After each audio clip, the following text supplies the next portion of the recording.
Mm. Fuck your flowers. I apologize for being late. I apologize for being late. Fallon, thank you for becoming a member. Sorry. You know, I'm always on time for everything else in my life, but sometimes preparing for our Tuesday takeover runs long because I'm watching shows, I'm rewatching parts, I am preparing the photos and things that I want to show. And even then, I'm like, oh damn, I forgot to bring this photo over. So you know Tuesday Takeover is a mashup of reality TV news, pop culture news. Wait, first of all, can y'all hear me? You always got to do a sound check. Can y'all hear me on YouTube? Can y'all hear me on Facebook? Can y'all hear me on Twitch and Twitter? I know TikTok can hear me. We had a little bit of a get together behind the scenes before the live started. They saw what I was doing.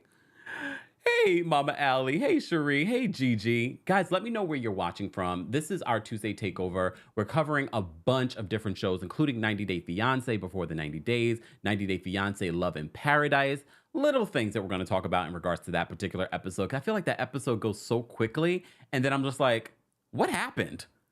What happened? Thank you, Cassandra. Cassandra says, you're forgiven for running late. We understand. Thank you so much. I appreciate your patience. And shout out to all of you that were calling in yesterday during our Real Housewives of Atlanta recap and all the flowers you guys gave me. Fuck your flowers. I don't mean that for y'all, but shout out to everyone that called in and had such really beautiful and heartwarming things to say. Don't forget, guys, I did upload a new video this morning in regards to Kevin Hunter. We're going to talk about it a little bit during our Tuesday takeover, so you can weigh in on it a little bit later on when we start taking callers. Don't forget to like the video. It's an easy and free way of supporting the channel. Shout out to our King's Guards in the chat. Shout out to our members of the channel. To become a member, head on over to teamkempire.com/join. And our merch, houseofkempire.com. Pride merch is available, and Juneteenth merch is still available. Look, I would rock that Juneteenth t-shirt all year long. That's how much I like it. But that's me. That's me. Shout out to everyone that's already purchased a little something, including our hats. All right? So shout out to y'all. Anyways, let's get into a countdown and let's get into this Tuesday takeover.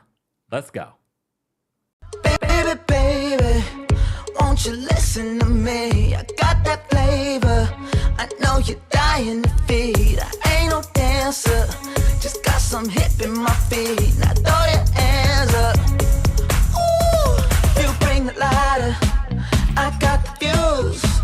You make a fire. I'll add the fuel. Follow my lead. Just watch the shoes. Gotta turn the heat up to get this cool.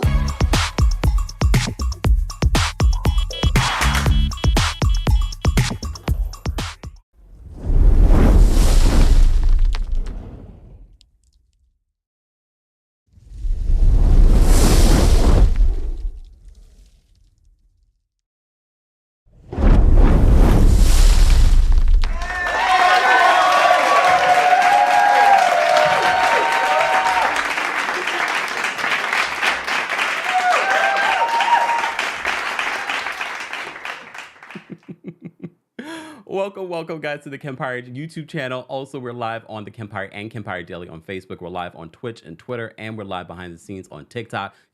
If there are any sound issues, head on over to our YouTube or our Facebook or Twitch or Twitter. Plenty of places for you guys to watch our Tuesday takeover. If you missed it yesterday, we were live.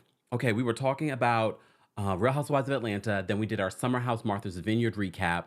And then, of course, there was this whole family drama with the Simmons that broke yesterday. So we covered that, and more is coming out. We'll talk a little bit about that today. We'll talk about Wendy Williams. We'll talk about, of course, our reality TV coverage. We'll talk about Kourtney Kardashian. Okay, let's start with that. Congratulations to Kourtney Kardashian. Look, hold on. She announced over the weekend that she's pregnant. She announced it at the Blink-182 concert. And a lot of you were coming after me, at least on TikTok, because it's so funny to me how the comment section is so different on different platforms. I don't know if you guys notice it. They were dragging me for making fun of Kourtney. The only reason I was making fun of Kourtney, look, we're happy for Kourtney. Congrats to Kourtney. She was probably one of the most likable after Khloe, more so than Kim Kardashian. I haven't watched them in such a long time, at least not chapter and verse. Are you guys watching that show? Apparently, it's still on Hulu. They're still making millions of dollars. People are still buying their products anyways. But you know, she's always sort of been like the odd man out when it comes to her sisters. But I have to say, yes, everyone was celebrating. Everyone was happy for Kourtney. But initially, when I saw the video of her, and this is an ode to a Blink-182 music video, All the Small Things. Okay, so this is why she did it. But just seeing Kourtney, in my head, every time I see Kourtney now, I always go, whoa, whoa, whoa, Kourtney, whoa, whoa, whoa. So her sort of going like this in the audience, I was like, girl, I know people were happy for you, people were excited, but it just felt like looking at it, I was like, oh God, Kourtney, why do this? This is so not your personality. But everything with Travis Barker, with her in this relationship, has never really been her personality. She's sort of a little bit more reserved, but now she's doing all that on public. I'm glad I haven't seen a recent picture of them doing that. I think they slowed down on that, but they didn't slow down on the baby making. So congratulations to Kourtney Kardashian.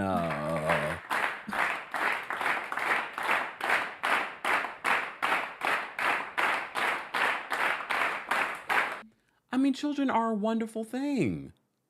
I did not expect that, but you know, word on the street, they have been trying for a while now to have a child of their own. You know, she already has 3 kids with Scott Disick, right? 3, right? I'm surprised that never really. I mean, I'm not surprised that it didn't work out, but damn, have that many kids and never got married, or not that you have to get married, not in this day and age. But look, where is Scott? Wait a minute. Is Scott okay? Is Scott okay? Where is Scott? Oh, Femtaro's in the building. Femtaro, can you pull a card? Wait. Is Scott good?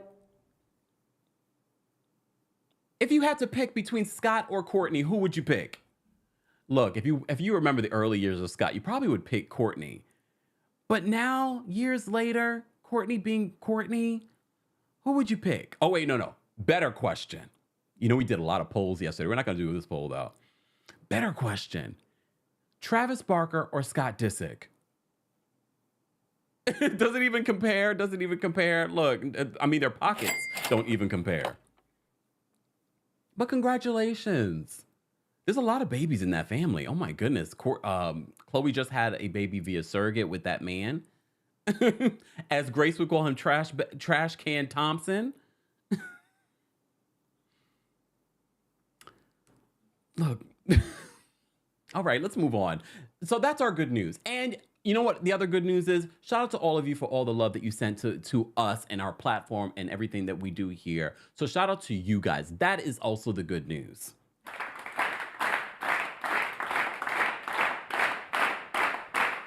And I'm grateful for good health. Oh, I'm grateful for good health. I keep telling you guys, 2023, it's all about making sure all of your health things are taken care of before anything else. So thank God for good health. All right, let me take a sip of water. Speaking of. Dina says they're both pretty gross. Oh, damn. All right. My Kind of Mind says Scott for longevity, but Travis based on how healthy and in love she seems. I don't know. I just never really believed this Travis and Kourtney relationship. But you know, I don't follow it chapter and verse, but maybe it's a real thing. Look, maybe it's a real thing. I don't know. All right, let me open my notes, guys, because you know what we like to do here. This is our Tuesday Takeover. We talk about a variety of different things. We always start off with some good news. All right, I hope everyone is happy and healthy. And if you've been waiting to make an appointment for your doctor's appointment, your annual, this is your reminder. I made my appointment. This is your reminder to make that appointment. Mammogram, you've been holding off, and you're like, oh, damn, he's talking about me. Yes, go make that appointment. You've been meaning to make an appointment with a mental health specialist? Make that appointment. Right now. Put me on pause. Not on pause. It's me. Hi, I'm the problem. It's me. Sidebar. Okay, let's just get into some news. Sidebar. You notice Xscape. Kandi, not Latocha. Damn. I am the 5th member. How about that? No. Kandi, I can't think of her name. Oh, Tamika. There we go. Okay, Elephant Brain. Kandi, Tamika. Well, it's two Tamikas technically. Kandi, Tamika, and Tiny. They've been touring as Xscape. And I've been wondering, where the hell is Latocha? Well, Latosha's still doing a little touring to promote the gospel album that never was. It was released, but no one cared. But apparently, you remember what they said on that Xscape reality TV show. They were like, this is pretty much it. They can't trust Rocky. Someone said that soundbite never gets old. You know, I was about to remove it, but you all said, no, you got to keep it in. I was just like, oh, okay. And come to find out, it's become very relevant with a lot of the housewives stuff that we talk about.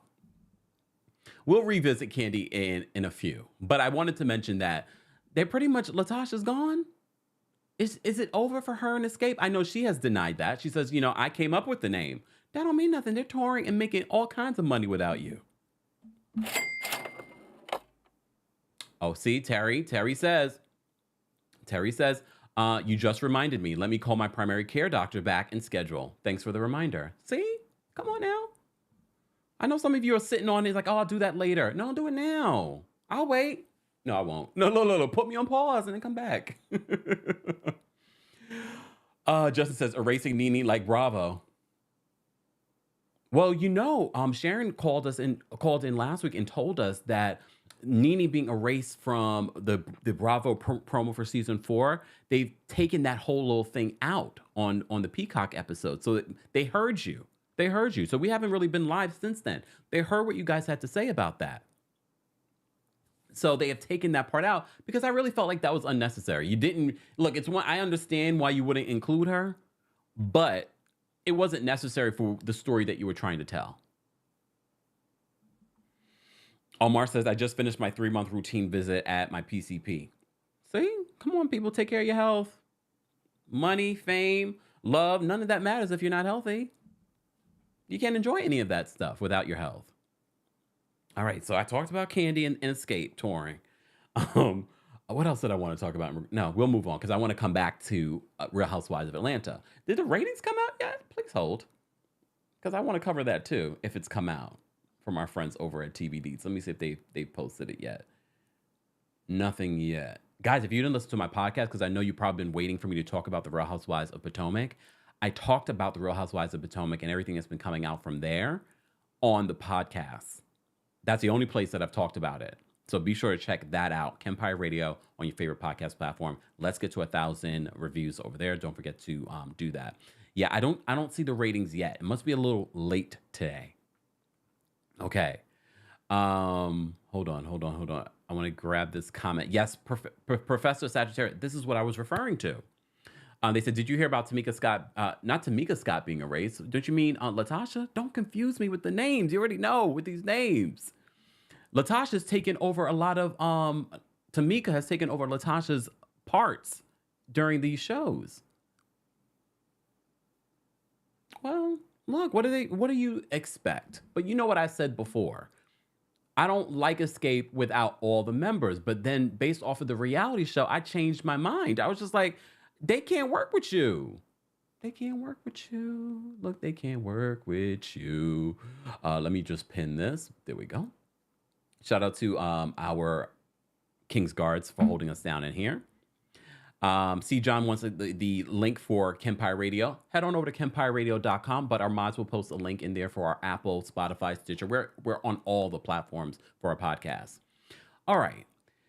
We will revisit the Real Housewives of Atlanta in a second. All right. Shout out to everyone watching on Twitch and Twitter. We see you guys as well. All right. Where do I want to begin? All right. I can erase the Ultimatum Queer Love. For those that may have missed it and didn't realize, we went live on Friday talking about the Ultimatum Queer Love. We did a whole recap about it. So if you missed that, an ultimate recap about it, if you missed it, go ahead and check that out. All right.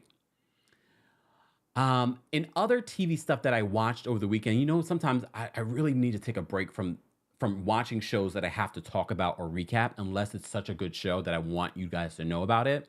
I'm not a big going to a comedy show fan. I'll definitely watch certain comedy specials. And I also feel like comedy is something that everyone is not going to like the same comedian.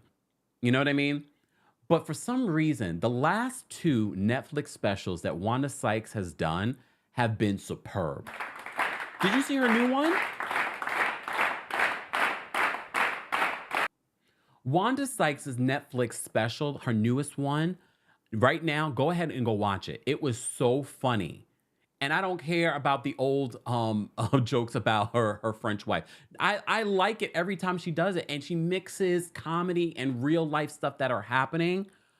I didn't even realize that the time between her last Netflix special and this one was it was before the pandemic. Damn. I didn't realize time is just flying by. I'm going to be like Remy Ma. Remy Ma recently said she's 35 years old. She doesn't count the time that she was in prison, and she doesn't count the time of the pandemic. Me too, Remy. How old does that make me? Carry the one. Young. All right, so go watch the new Netflix special. Let me just get the name for you guys because I can't recall the name off the top of my head, but I made sure I wrote it down. Okay? Let me see. Wanda Sykes. Hold on. I just want to mention it to you guys so you know the official name because sometimes it doesn't show up on your thing. All right. Oh, I'm an entertainer. I'm an entertainer it's called Wanda Sykes. I'm an entertainer. It is so good. She's one of our best comedians right now. She's definitely one of our best comedians right now. I find her so entertaining. I'm surprised that she doesn't have a talk show. I know she tried before, but I would much rather see her than some of the talk shows that we see because I feel like she can talk about the serious issues that are going on in the world and make certain things funny. I think she's really, really superb. And shout out to Chris Rock for introducing us to her years and years and years ago. Remember that? So shout out to Wanda Sykes. That's something that you guys need to watch. All right?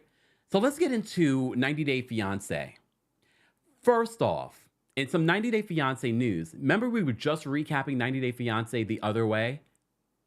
Why is 90 Day Fiancé The Other Way Part 2 coming in July? What in the Carlos King Love and Marriage Huntsville is going on? Why are we getting a part 2? I like it when we take a little bit of break. There's too many 90 Day Fiancés, but this season looks good. So we will be talking about it. So 90 Day Fiancé The Other Way, we're getting a part 2, new couples, some of them new couples. We also getting, I don't have her picture here anymore. I deleted that folder. But y'all remember Danielle, you know the one with the bankruptcy that they refused to talk about during the reunion? You remember her. Well, she's back, okay? But we're getting a part 2 of 90 Day Fiancé The Other Way. That's just some news I wanted to share with you guys. All right. I didn't get to finish watching College Hill. Okay, well, we'll get to College Hill in a second. I just thought of it now as I'm looking at it. We'll talk about College Hill in a second because there's only one main thing that I want to talk about in regards to College Hill, and you know what it is. But let's first talk about 90 Day Fiancé Love in Paradise, if I can find it here. Okay, here we go.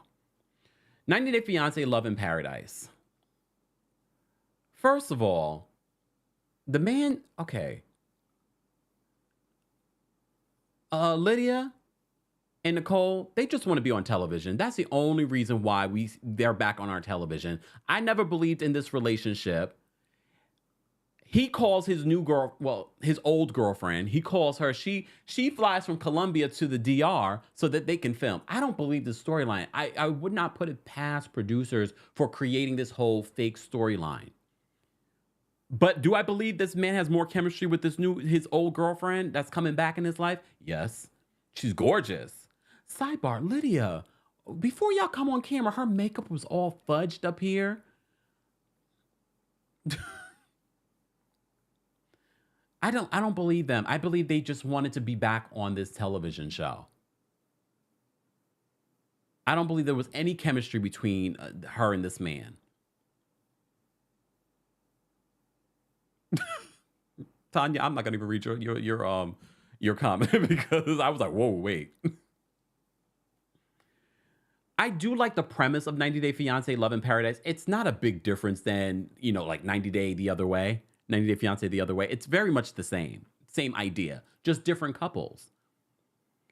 But why did this man that was so, he seemed like he was trying to, have a relationship with Lydia, but he gets emotional when his ex-girlfriend from Colombia comes and visits him. He gets emotional. He gets teary-eyed. I didn't see a tear, but he got really teary-eyed and emotional.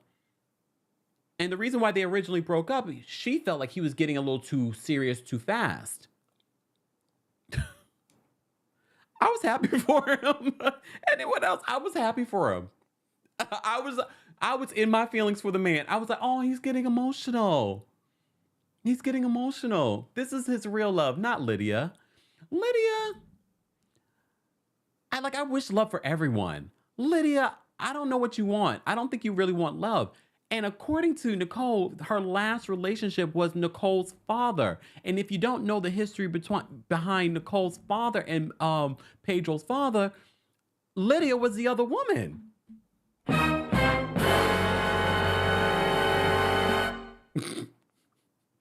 She was the other woman. Remember? He had 2 babies. This man had 2 babies with Lydia, left her and went back to his wife. She says that she didn't know he had a wife. And she hasn't been with anyone since then. Do I find that surprising? Not really. But I don't know. I don't know if she really is interested. I didn't feel any chemistry between her and this man. But I do feel chemistry with this man and his other girlfriend.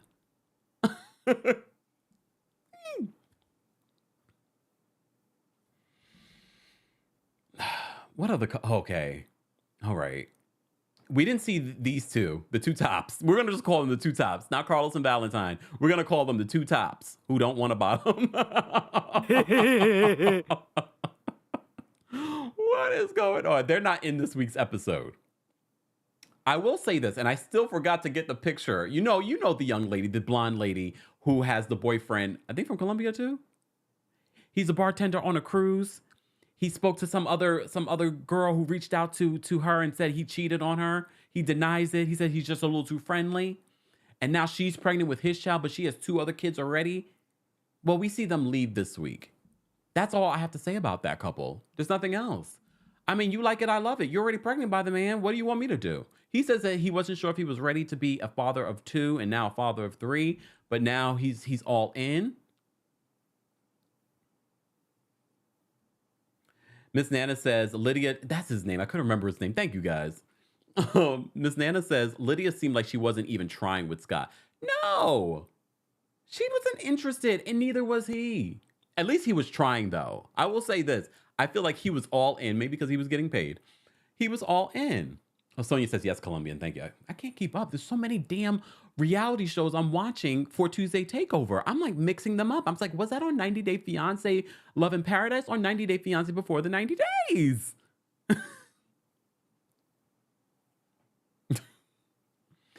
All right. All right. Let's talk about this couple. All right. Valentin and what's her name again?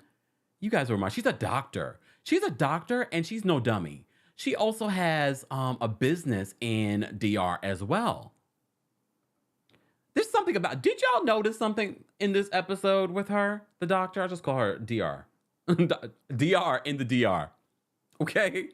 I'll just call her DR right now. You guys will remind me in the chat.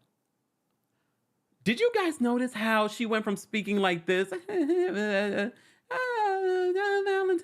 and then she got real crunk. She got a little bit more bass in her voice when Valentin disappeared for several days? What in the Ralph Pittman, aka Tommy, is going on?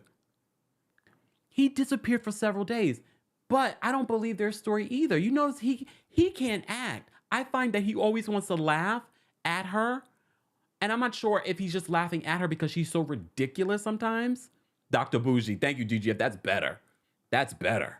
Ingrid says, her name is April? Oh, that doesn't even ring a bell in my head. Can we just call her Dr. Bougie? I like that better.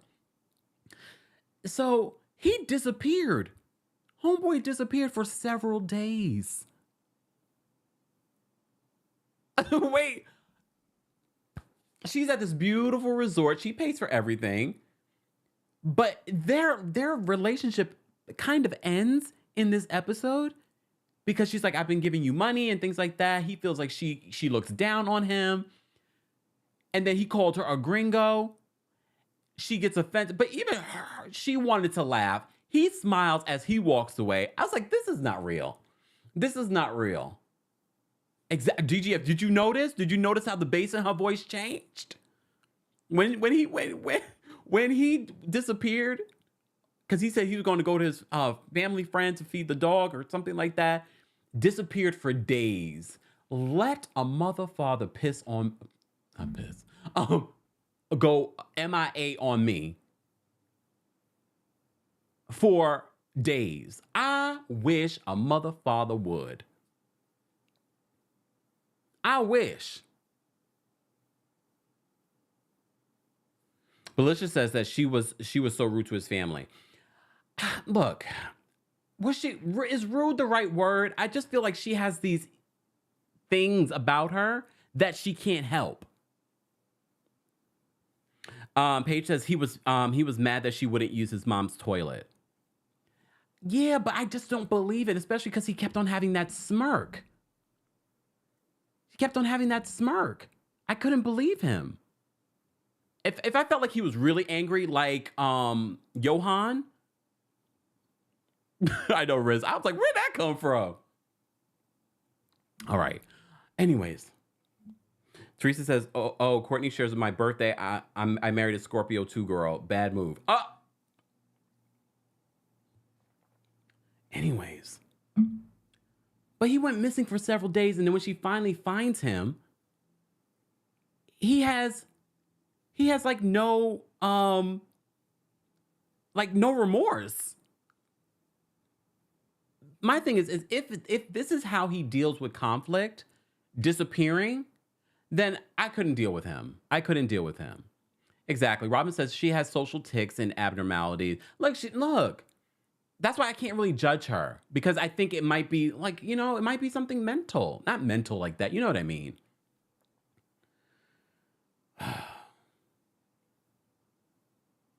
Jean says, I just feel like she needs to date in her tax bracket. This relationship won't last. It's over in this episode. I don't think it's really over, but they make it seem like it's over. Exactly. Mama Tax says, never trust a smirker. He's been smirking a lot, but I think he's smirking because this is not real. I don't think he is really invested. He's not an actor.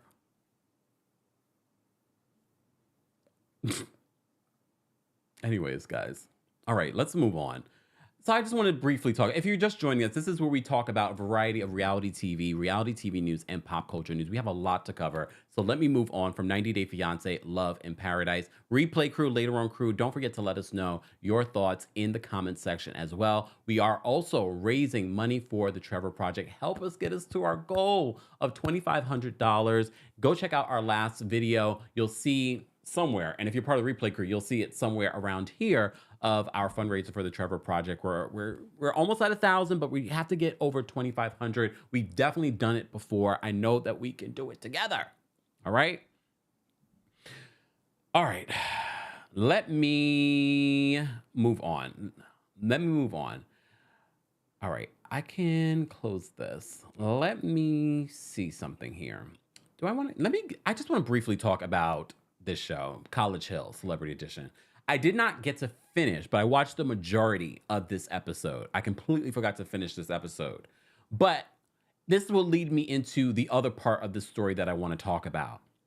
So College Hill, I love the premise of the show. We loved season 1. Season 2, First of all, did you guys hear a man is suing because BET did not show the fight?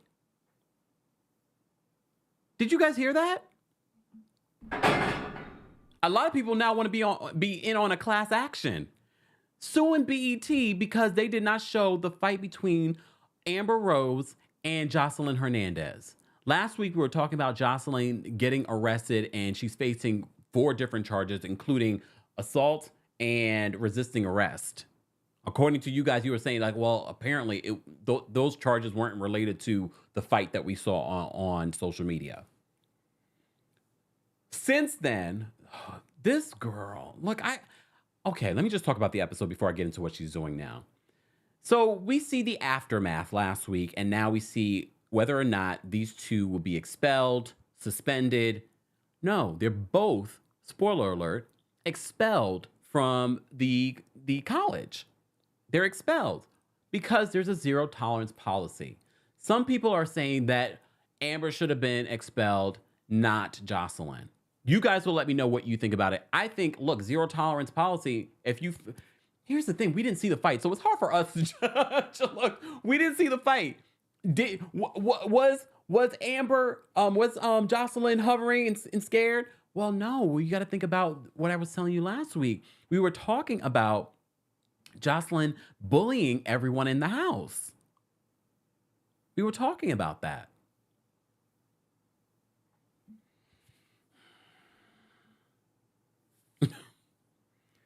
So they're both expelled. They're both expelled. Here's the Amber. She was really pleading her case. Amber was really pleading her case.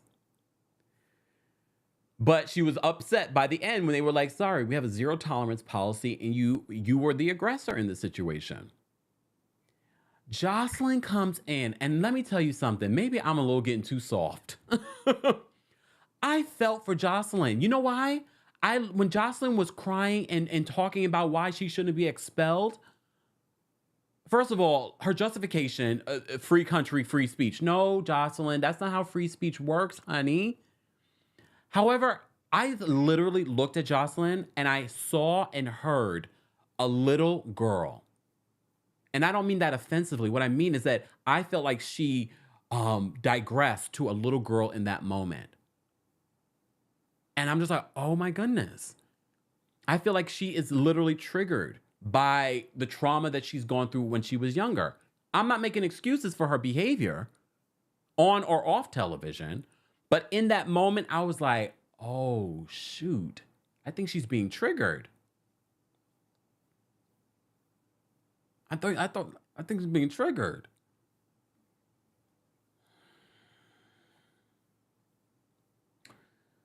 But then Jocelyn, as you know, got into a fight offline last weekend.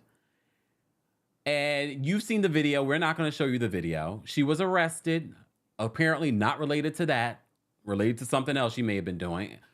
I also told you last week that homegirl had performed, and she said this was the first time that she performed sober. And I was like, okay, Jocelyn. Like, I think we're all like, okay. And then that video came out.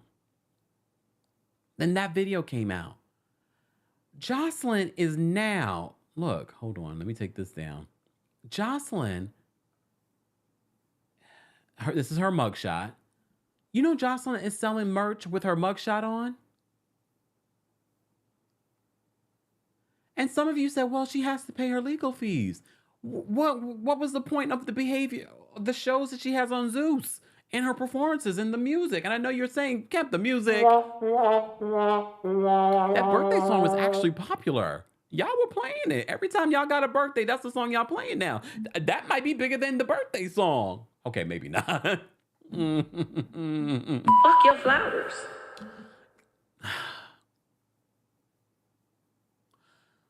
So now she's selling merch with her mugshot on. And look, she has a right to do whatever she wants. It's her mugshot. However, I just feel like this is nothing you want to celebrate, Jocelyn, if you're really trying to turn around your life. This is nothing to celebrate. This is not even a cute mugshot. When we talk about cute mugshots, y'all remember Portia's mugshot? Look. I'm just saying, there's some mugshots you're like, yes, put that on a t-shirt. No, this is not one. I hope she gets help. Clearly, she's already admitted to having sobriety issues. So there's no way, based on the video that I saw, that Jocelyn Hernandez was sober in there. But maybe she was. If that was her sober, I'm worried.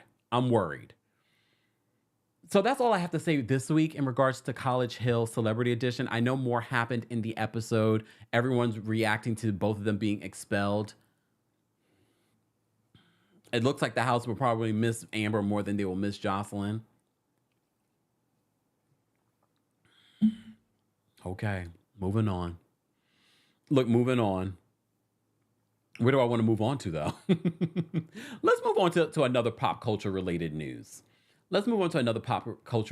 Speaking of a sad situation, hold on. Let me bring this photo over here. This is a sad situation. However, the fact that she went to the police station and got help for herself gave me hope. Amanda Bynes. Let's talk about Amanda Bynes. Hold on. I'm just happy that Amanda Bynes has a little self-awareness that she went and got help for herself. So according to our friends over at Page Six, they wrote this. The Los Angeles Police Department handcuffed the former Nickelodeon star, 37, and took her to get a mental health evaluation on Saturday morning, according to TMZ. A law enforcement source told the outlet that they arrived on the scene after receiving a call about a female individual who was in distress. All right? The TMZ has identified the woman as Bynes, but Page Six has not independently confirmed this claim. Page Six reached out to the LAPD and the actress's attorney for comment. At the police station, a professional medical unit will reportedly determine if Bynes needs further treatment, and they did determine that. So now she is in a mental health facility. I pray for Amanda Bynes because it seemed like she was doing so well, and something happened recently that she ended up going into a facility again. But her parents said that they were not going to reinstitute the conservatorship. I don't know if they will after this second time in probably less than a month. I pray for her. I really do pray for her because it seemed like she was doing well, but we already know mental health, addictions, sometimes they just come back up. Who knows what may have triggered it? Sending you the best, Amanda. Sending you the best. All right. Okay, where do I want to go from here? Should we talk about Russell? Oh, damn. So yesterday, we covered this story of Russell Simmons and Aoki Lee Simmons, his daughter, who just graduated from Harvard University.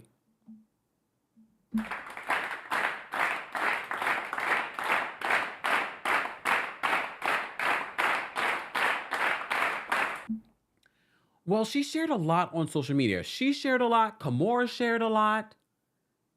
If you follow me on TikTok, you saw the video that I posted, a clip where Kimora was talking about her relationship with Russell. Because remember, they always had such an amicable relationship up until recently, where he ended up suing her and her. She said on social media that she's a single mother. Oh, is she still with that man that owes the Fed $44 million? Well, Russell was suing both of them for taking money out of the Celsius drink company and using that to sort of help his situation, so to secure his bail situation. So he sued her for that. Back in November, a court said that Russell has to pay her legal fees of $100-something thousand. But this all started on social media after Ming Lee, the oldest sibling, posted on social media, Happy Father's Day to her mama. Because apparently she probably doesn't have a really good relationship with Russell. So, I went down a rabbit hole after I did the story. There was so much more because this all began on Father's Day and I missed it. Oh, they divorced? Thank you, Lexi. Could they really divorce Kimora Lee and that man? Because didn't I hear during his whole situation that he was still married when he married Kimora Lee? So technically the marriage wasn't real? That's a mess. This is why I said, Kimora, you do not want to do Real Housewives of Beverly Hills. But then yesterday, as I'm watching this play out, I was like, well, maybe Kimora needs to come on Real Housewives of Beverly Hills. She's always good reality TV, but I really do prefer her own reality show. Y'all remember her reality show. Her reality show was good. It wasn't just a messy show. It was about her work. She's entertaining. So as I'm going down this rabbit hole, I find out more and more. Look, Russell ran off. He ran off to Bali after being accused of a few different things that we can't talk about here. There's a whole documentary about him called On the Record.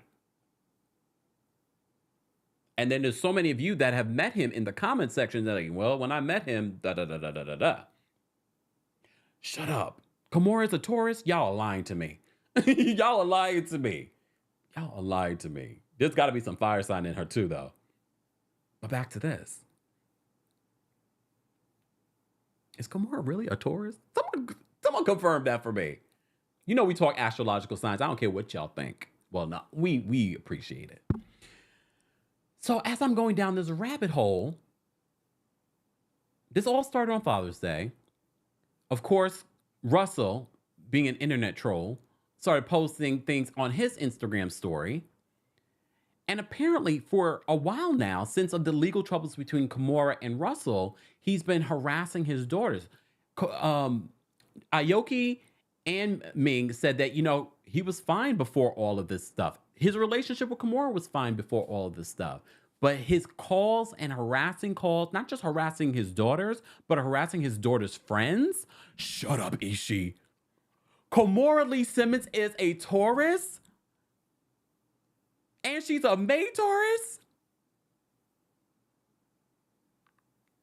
Y'all know how I feel about my Tauruses. We're going to forget about what she said about Jordan, though. We're going to forget about it for right now. Y'all remember the whole Jordan Kardashian situation. I did a whole story on that, too. Anyways, back to this focus, people. So, as I'm going down this rabbit hole, I discover that Russell is a liar, pants on fire. First of all, he's been calling them. Aoki posted on her social media, without audio, video footage of him losing it, just like. And I'm trying to be fair. I was like, well, we don't know what he's saying, but I believe Aoki. I do believe Aoki. Because she went on Instagram Live. Kimora went on Instagram Live. All kinds of things. You guys can find, shout out to our friends over at Layla Lynn Media. You can see a lot of the footage there. Layla got it all condensed together for those of you that have not seen all of you probably just seen clips. But if you want to see the full videos of Aoki talking on Instagram Live and Kimora Lee talking on Instagram Live. So it sounds as if they've been dealing with this harassment allegedly for a long time. Can you imagine you can harass someone and you all the way in Bali? They've had to block him. Aoki said she'll unblock him, and then all of a sudden the harassing calls will come. He then lied and said that he had the vid, not that vid, y'all know what vid, the pandemic vid. Lied and said he had the vid, and then they reached out to him, and he was like, I was just kidding. What in the...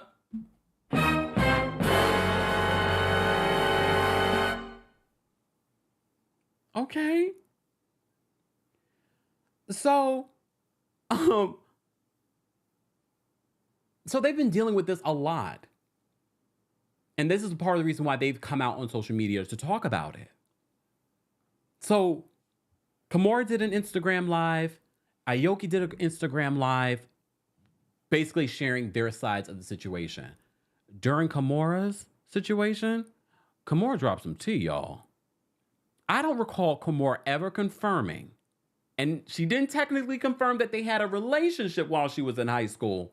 However, she said, I met him in high school. Okay. So she spilled a lot of tea. She also said that she saw a lot of things. There's a lot of stuff that she has not even said. I believe her. Now that I know she's a Taurus, I see her in a whole other light. I see her in a whole, but you need to know people's full chart because she definitely got some other messy stuff up in her chart. But you know she has her receipts. Tauruses are receipts kings and queens.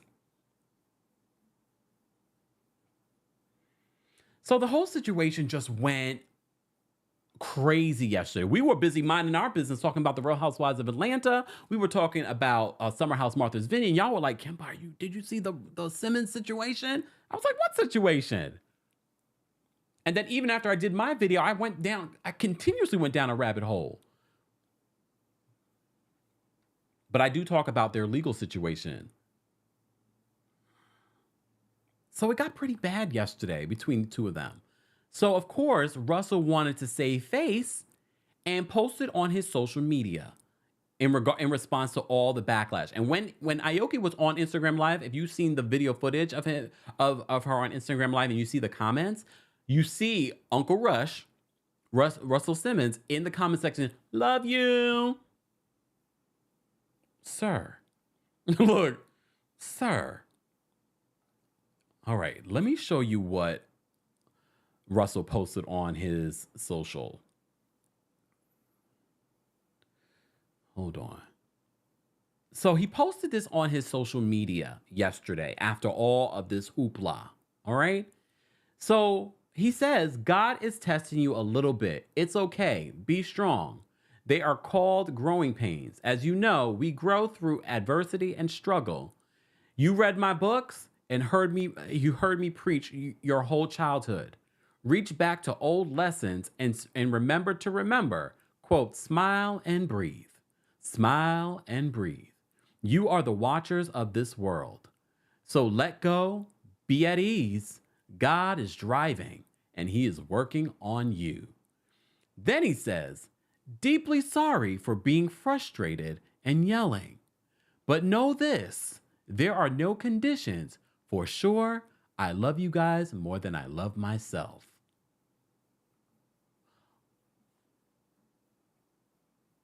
Lies, the lies. Russell. And look, I said this yesterday in my video coverage of this situation because, you know, he's been talking about yoga, meditation, and mental health and things like that. Aoki did allude that there has been a change in her father and she's not sure if it's a mental health situation. I mean, he's all the way in Bali.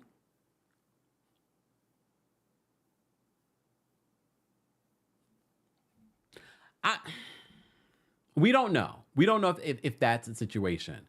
But that caption in his justification, almost gaslighting them, I believe them. I believe them. I believe the kids. Micaiah says, I know. Y'all saw the comments. Hold on. Let me pull them back up. Let me pull the comments back up. Micaiah says, I love the comments in the post. Fat Joe said, this ain't none of our business. Well, it becomes our business, Fat Joe, when they post on social media. That's why we're talking about it.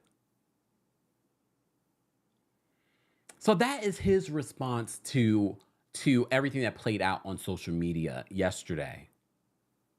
Virgilia says, in Bali, ducking and dodging charges in the U.S. Well, here's the thing. In my digging into this situation yesterday, you know, these two, Ming and Aoki, you know, they both just graduated from college. Ming graduated from NYU, which is a very great school here in New York City. And Aoki graduated from Harvard University at 20 years old, making her one of the youngest. I think that's, first of all, I'm so happy. Look, I'm happy that these, you know, young celebrity kids are leaning on and getting their education. Yes, they're still both models and doing the modeling thing. Aoki was modeling while she was in college. I assume Ming was doing that as well. So they both graduated college. Like, they should be celebrating this. Poor Aoki talked in this message to her father that she had to be on anxiety meds anytime that she would hear his voice or talk to him. And she's in Harvard and she's working.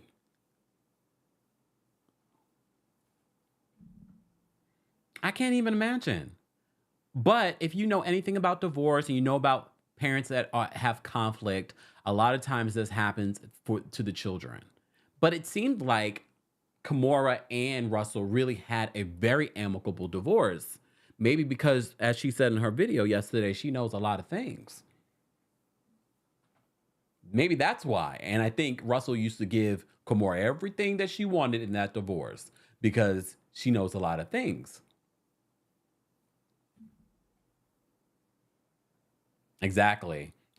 Jay Chandler says, Aoki said she'll be a doctor or lawyer if her father blackballs her, shaking my head. And she says that he's been inconsistent with like her health insurance and when she needs funds because she's a college student.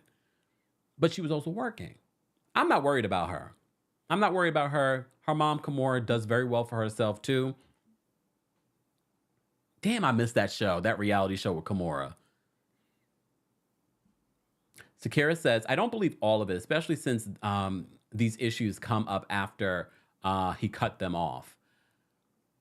I mean, did you realize how much she said she was receiving from her father? Health insurance, which is priceless, but like $100. He wouldn't even pay for her therapy. I don't know how much money her father was actually giving her, to be honest, because now there's a rumor that he's broke.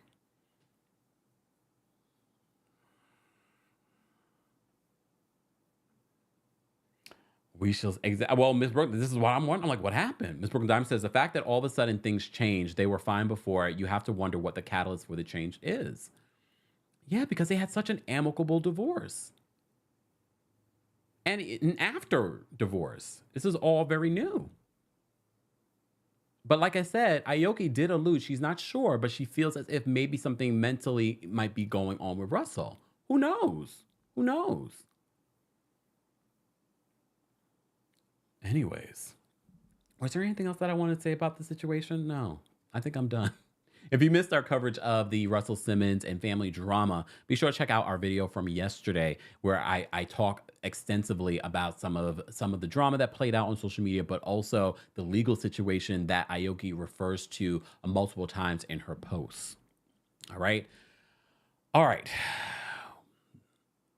Let's get into some reality TV news and we'll jump back into some reality TV recaps. So, shout out to Jill Zarin. Oh, wait. Because Jill is probably a little upset today. All right?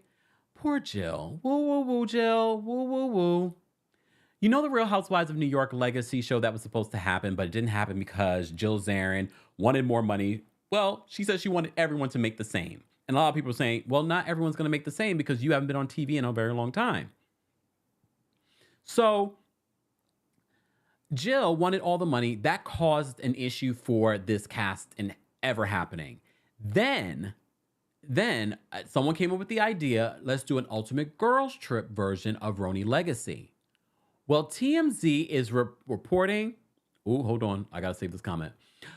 TMZ is reporting that these ladies, hold on. These ladies, including Ramona, are all making $250,000 for this week of filming. And based off what I heard in regards to how much they were going to make for the Legacy show, oh, this is far better. And maybe because they're all filming, because I know some people are like, this doesn't make sense. How are they able to get paid this much versus what they were asking for the Legacy show? Well, this is only 1 week. So their budget is a little bit bigger. This is for 1 week. It's not the biggest cast that they have. They're all walking away with $250,000. Every single one, even though I don't believe every single one deserves that. I'm sorry. You can already read my mind who I believe deserves it and who doesn't deserve it. How do you guys feel about this? Are you excited to see Ultimate Girls Trip with the RHONY Legacy cast? I don't even look, Kristen, she's a nice enough lady. I don't consider her part of the Legacy, but technically she is because she was on the show. Kelly Ben-Simone. I mean, look, they're going to Scary Island, so you can't do Scary Island without her. You remember last week we played you this video. And we were like, are there any surprises? I mean, we haven't seen any footage of Bethany being there, but this footage, we thought, well, maybe Bethany's there. 4 a.m. I never got it. We're doing KBK. No, KKB. KKB. We got her, the girl. And okay. We're ready to take off. And if you listen in the background, it sounded as if maybe there were other people on there. And as you see, Ramona kind of awkwardly like, and we got this person, and that's it. No, there are more people behind you. Who are those people? But there's been a lot of pictures and things like that of the ladies in St. Bart's. No, we did not see Bethany, but you never know. That would be a nice surprise. It might get me a little bit more interested. Maybe. Coach says, no, I won't be watching. A lot of you are saying that you're not watching. We shall see. Some people say that, then all of a sudden their views are doing very well. All right. So, whoa, Jill. I mean, Jill does fine. Jill does fine. Jill doesn't need the money, but Jill likes the attention. Okay, Jill likes the attention. All right. Where else do I want to talk about in regards to these housewives? Okay, let's just segue into, since we're talking about the Real Housewives, let's talk about the Real Housewives of Atlanta. So I almost did not do this story because I feel as if this particular person likes the attention. But as you see in the live chat on YouTube, I've asked you guys, do you believe that Kandi and Kenya's friendship is real? Because that man, and that's what we're going to refer to him as, he just wants the attention. But this is where we do this. This is where we have the conversation. You guys ask me about these topics. You want to hear my thoughts. But here's the thing, why some of these times I don't want to even report on this particular person because I feel like he likes the attention. He likes you guys going over to his YouTube channel. He thinks this is going to translate into views for his shows, but it doesn't. It doesn't translate into views for his shows, unfortunately. Unfortunately. So let's talk about this. So Carlos, that man, posted this on he's doing a recap of the Real Housewives of Atlanta.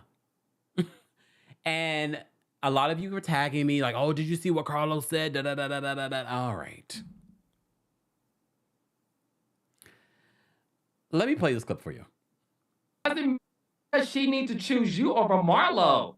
Just because y'all vacation together in Jamaica doesn't mean that there's an alliance. Now it's making me think you like alliances because, and I'm gonna say y'all gonna read me for this. I don't believe in the Kenya and Kandi friendship. I think that's an alliance.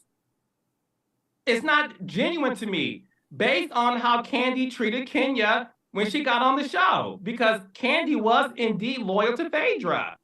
Read me if you want to. I don't buy it. I base things off of facts. If y'all believe Kenya and Kandi's friendship is genuine, then believe that, child, believe anything in the world.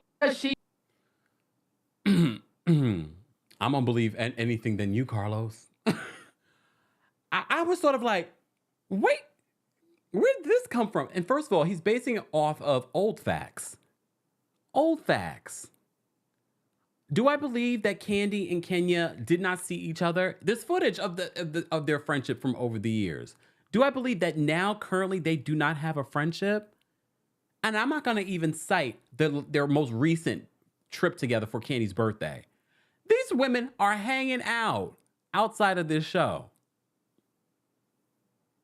They're hanging out. I believe their friendship. Do I think it's a deep friendship? Actually, I kind of think it is deep. I think it's deeper than it was 10 years ago that Carlos was referring to. But I believe that it's a real friendship. And I feel like that friendship had to have those bumps in the road to get to where they are today. But I believe that's a real friendship. So when I saw that, I was like, oh my goodness, really? Really? Yeah, some people think that it's an alliance for this show. When it comes to Marlo? No. If anything, I feel like Sonya and her relationship with Sheree and Marlo, I don't believe that's a real friendship. I believe that's an alliance. But she wants to ride the fence. Sidebar. It's so funny to me that Sonya has the viewpoints that she has because she's seen some of these episodes. I'm assuming that's part of her job.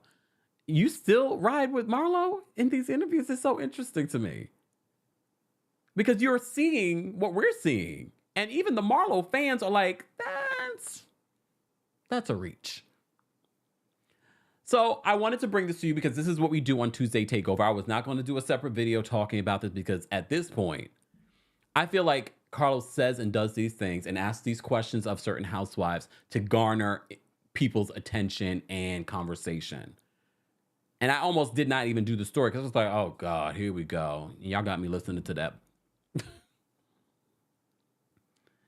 But his basis for believing that Kandi and Kenya's friendship is an alliance based off something that happened 10 years ago. They didn't see it for each other 10 years ago.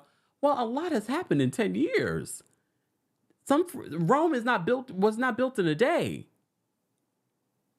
And if anything, that might mean they have an actual deeper friendship because they had the bumps in the road that they had. And now they can see each other. Do you think Kandi's going to respond to this? Kandi, someone clip this and send it to Kandi. Do not respond to him. It's one thing when we do, because we do commentary. Do not respond to him. Carlos, you respond to everything besides stealing that girl's life story and interviewing Mama Joyce under false pretenses. You answer everything besides that. Answer that. Anyways. It's one thing if you are riding high and doing well and you are orchestrating reality TV gold on the other side of this, but you're not. You're not. Those numbers aren't numbering. Worry about over there. And I said this before, I have no problem with Carlos talking about or recapping the shows that he used to produce. But when you start criticizing what they're doing and your shows are doing the same exact thing and they're doing it worse, you look like a hypocrite. And I'm being kind by saying hypocrite. Just saying. But anyways, what do you guys think? What did the poll say? Hold on, let me look at the poll because I asked you guys this question in the poll. Okay, so with over 1,500, hold on, let me refresh. Let me see what the polls are polling. All right. You guys are funny in the comment section. Let me say thank you too. Let me say thank you. Natalie, thank you so much for the super chat. Natalie says, happy Tuesday. I went to Vegas this weekend to see Adele. Look at you. If you can go during BravoCon, go. It's worth I already knew that. I need to Google schmoogle if there is, because I so would. My friends from high school are on the last 2 episodes of Below Deck Sailing Yacht. Really? Don't let me go watch. I've fallen out of Below Deck Sailing Yacht. That's the only one that I don't watch. And I'm definitely going to try and get into Mediterranean before the new season starts, which I think is like right around the corner. Professor Sagittarius, thank you for the super chat. Professor says, Latocha's pick is on all of Tamika's stuff now.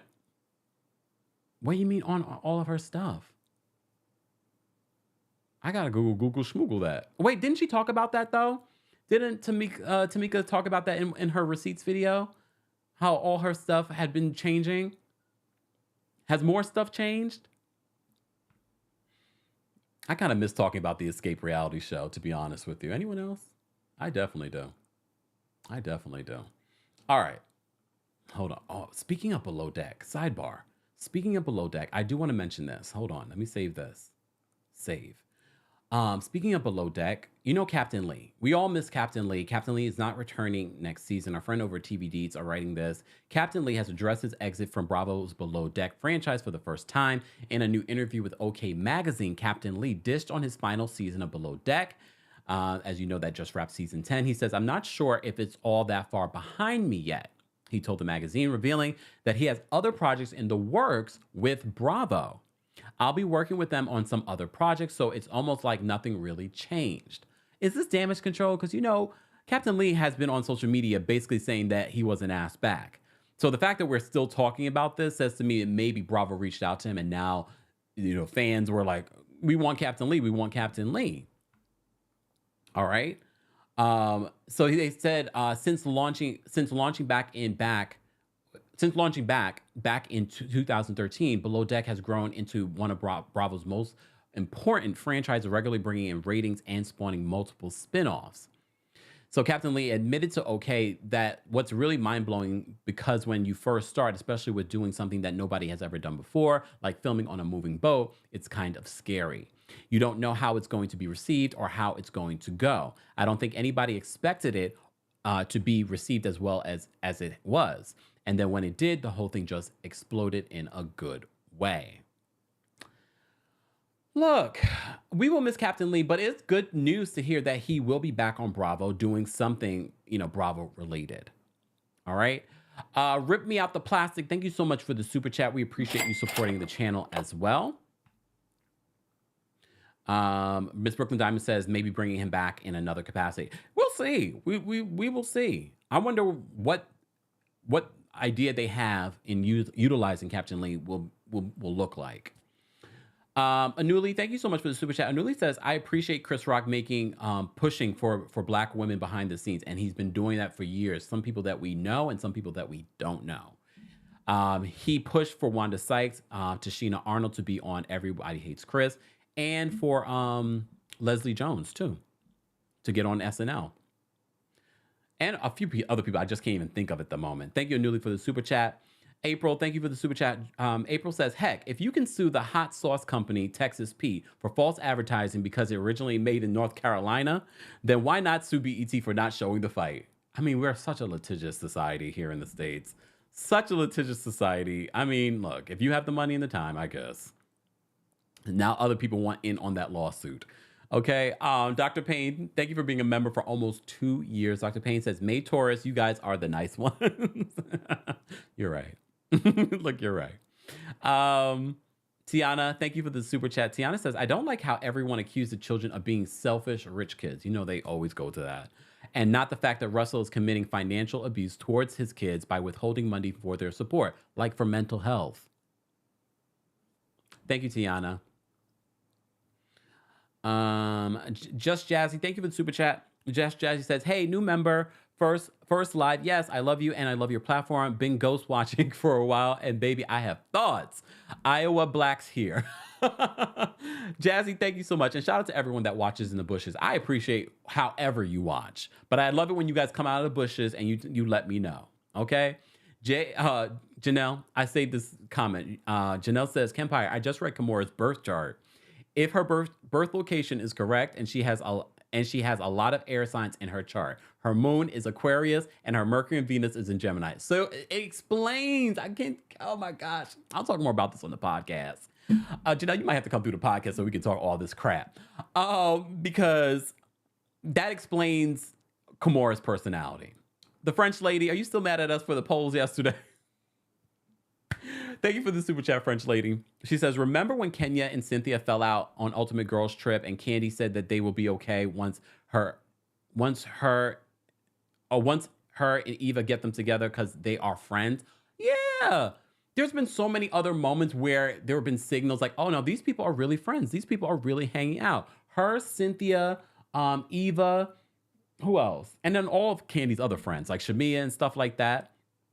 They're all hanging out, and they're not hanging out for the cameras. I even believe that Portia and Kandi now have formed a friendship because they're hanging out not even for the cameras. Just saying. All right.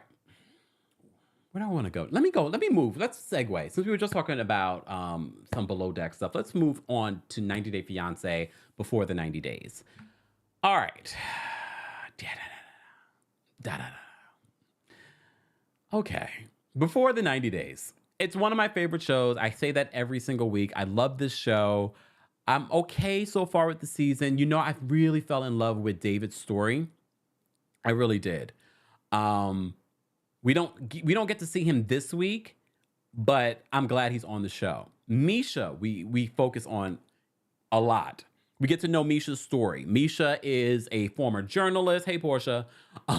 She's beautiful. She was married before. She's trying to get her marriage annulled because she had some sort of awakening while she was vacuuming. I'm waiting for my awakening. During vacuuming? Is something happening? Okay. Well, we get to introduce to her this week, and we get to know her a little bit more. And this is her new boat. Nicola. He lives in Israel. He is Christian, very Christian, and he has not ever slept with a woman. He is a 46-year-old virgin. Mother has lived. She was married before. She has 2 kids. All right? Teenagers. But they've been talking to each other for years. I don't know how some of these people do it.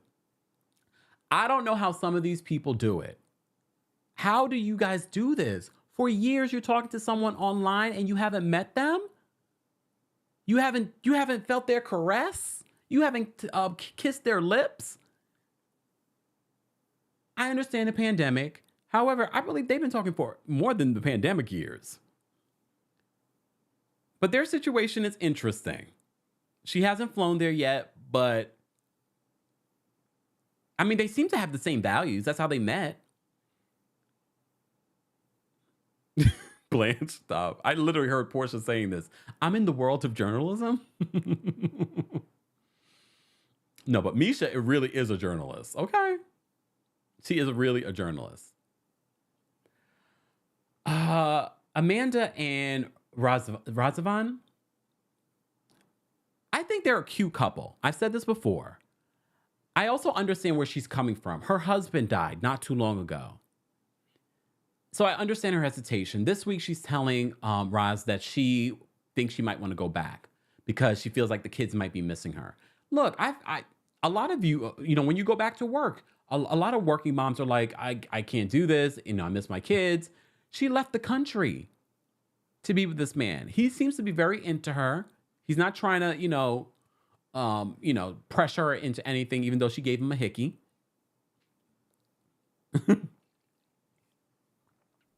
So she seems to be slowly, warming up to the idea.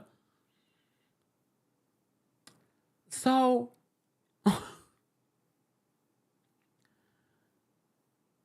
look, I understand where she's coming from. I understand her hesitation. Like, I don't have any judgments of their relationship because I get where he's coming from. He seems to be really into her. He doesn't want her to leave. However, she's struggling because she's not sure. She's worried about her kids and she's not sure if she's ready for a serious relationship because her husband just died. I don't remember the timeline, but I don't even think it's been a year since her husband died. Cherie, that's what I was thinking. A hickey. Are we 15? Well, some people bruise easier than others. Okay. Some people bruise easier than others. All right. So we have that couple. I'm just trying to go over some of the things. Did we haven't? Oh yeah. Oh gosh. Riley and Violet. So he tells his friend, who's a good friend, how Violet reached out to her dad and was slamming him. Remember last week he hired an investigator to look into Violet. We meet Violet this week. Violet is an interesting personality. Riley's an interesting personality. Violet is an interesting personality. We haven't seen them together yet, but he's telling his friend all about what Violet did. And Violet's meeting up with her friends and she's talking about him. They have a very volatile relationship. This is not going to turn out great. This is not going to turn out great. I keep forgetting to get my, did I get a, no, I didn't get a picture for, Gino and Jasmine. But I'll say this. Anyone else scared anytime Jasmine is just sort of like lurking and looking? They have a beautiful apartment. First of all, is it $3,000 a month? And they're right next to some of the richest people in Panama City?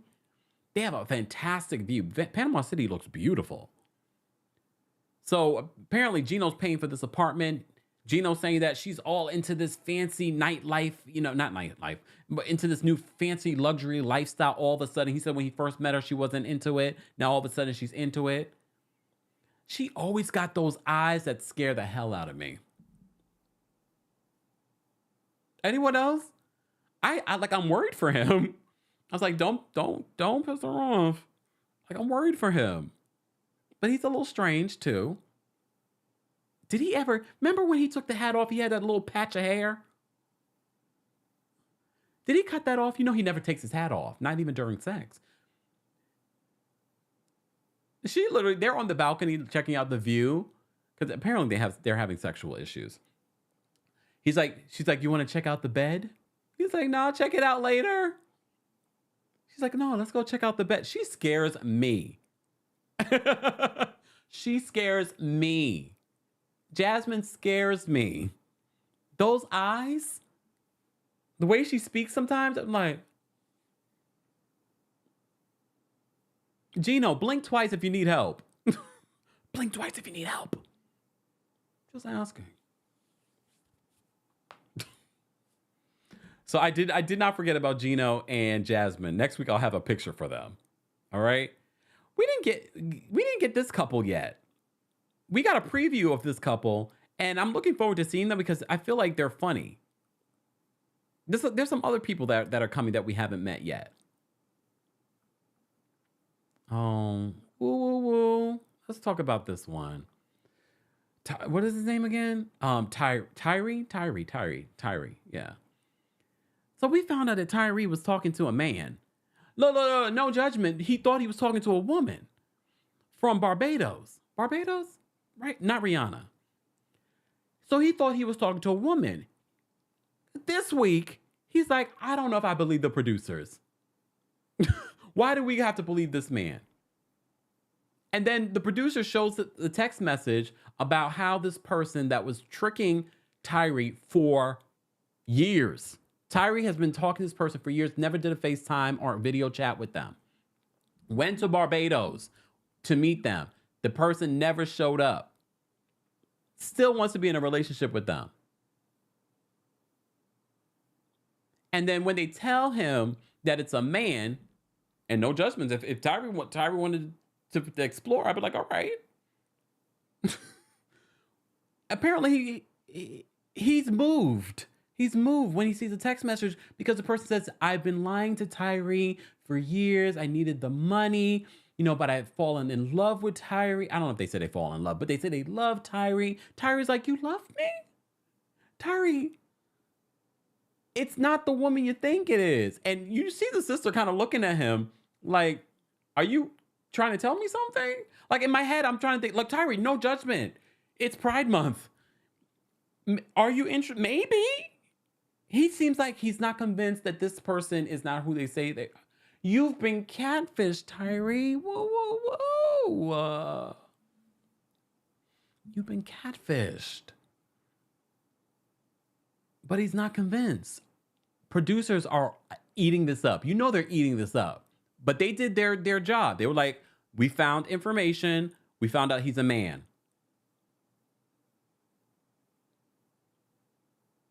Tyree's like, I don't believe you. And now that they've given the information, and if he says, let's go to Barbados, they're going to do it because it's like fodder for them. It's for their show. Oh, Tyree. Poor thing. Poor thing. 90 Day Fiancé before the 90 days. That's their theme music right there. That sound. That's their theme music. Oh, you know what, Justin? You know what surprise is going to happen. Justin says maybe he's hoping for a surprise. He's been hoping for a surprise for several years, wasting his life in time. Felicia says he seems so nice. He does. I hope he finds true love. Bless his heart. He's not going to find true love doing this. Let this go. Let it go. All right. Moving on. Let's move on. Where do I want to go next? Sidebar. Look, we'll have a little sidebar. Tori Spelling and Dean McDermitt have gotten they're getting a divorce. They announced it over the weekend. I thought they were already divorced. Anyone else? Sidebar, do you want to see them on The Real Housewives of Beverly Hills, Tori specifically? Does she even live in Beverly Hills proper? I mean, who lives in Beverly Hills anymore? So Tori Spelling and Dean McDermitt announced that they're getting a divorce. They have like 700 kids. I thought they were already divorced. Well, now I guess they're making it official. Now they're making it official.